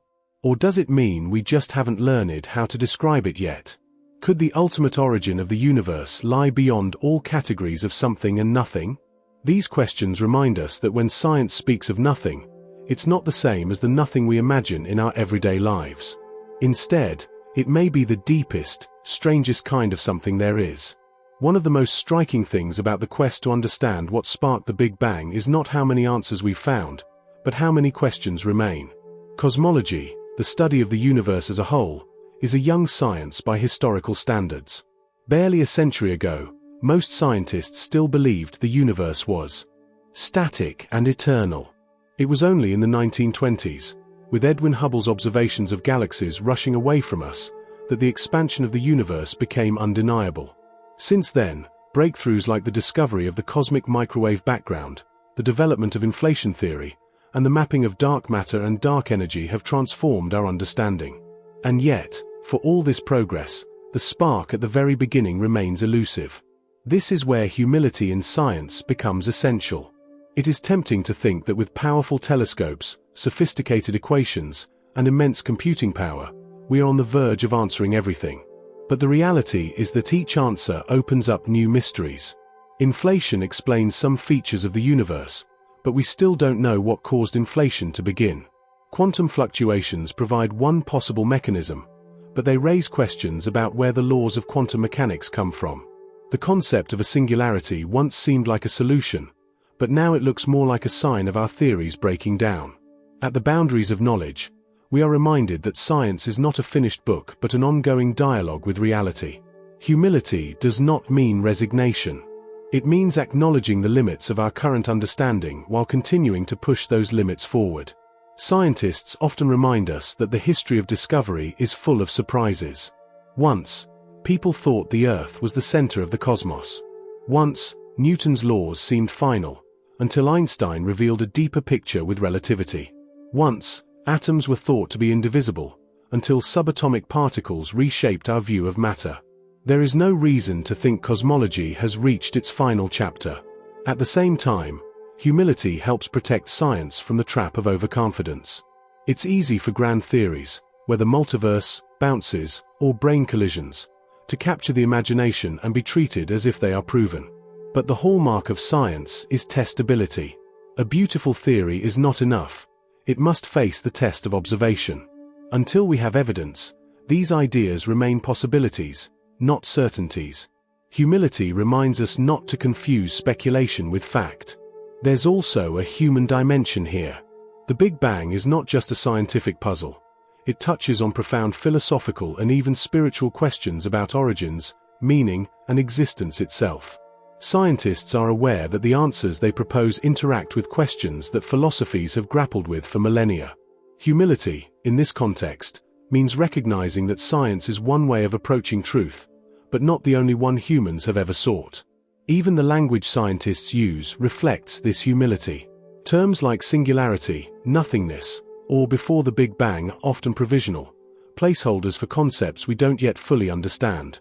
Cosmologists know these words can mislead, but they also know they are necessary stepping stones. They are ways of pointing toward mysteries that may eventually be reframed in clearer, more accurate terms. In a sense, the greatest lesson of cosmology is not certainty but wonder. The fact that we can trace the universe back 13.8 billion years, that we can decode the afterglow of the Big Bang, that we can build machines that recreate states of matter from the dawn of time, all of this is astonishing. But the fact that we still do not know what sparked it all may be even more powerful. It means the universe is bigger, stranger, and more profound than we can yet comprehend. So the spark remains an open question. And maybe that is as it should be. Science thrives on open questions. They are the engines of curiosity, the invitations to explore further. If we had all the answers, the adventure of discovery would end. Instead, the mystery of the Big Bang reminds us that our knowledge is always provisional, always evolving. Humility, then, is not a weakness in science, it is its strength. It is the recognition that every discovery is a doorway, not a destination. At the end of this long exploration, after traveling through theories of singularities, quantum fluctuations, inflation, multiverse, brands, and beyond, we return to the simple question: what sparked the Big Bang? And the honest answer, the most human answer, is that we don't fully know. That gap in knowledge might feel unsatisfying at first. After all, we crave definitive explanations. But if we step back, we realize that not knowing is not a failure. It is part of what makes the question so profound, and part of what makes our quest to understand so uniquely human. The very fact that we ask the question at all is extraordinary. A creature born on a small planet circling an average star, in an ordinary galaxy among billions, has developed the capacity to wonder about the origin of the universe itself. We are not content simply to live under the stars. We must ask where the stars came from, where space and time themselves were born. In that act of asking, we elevate ourselves. The mystery becomes not just about physics, but about curiosity itself. There is beauty in the not knowing.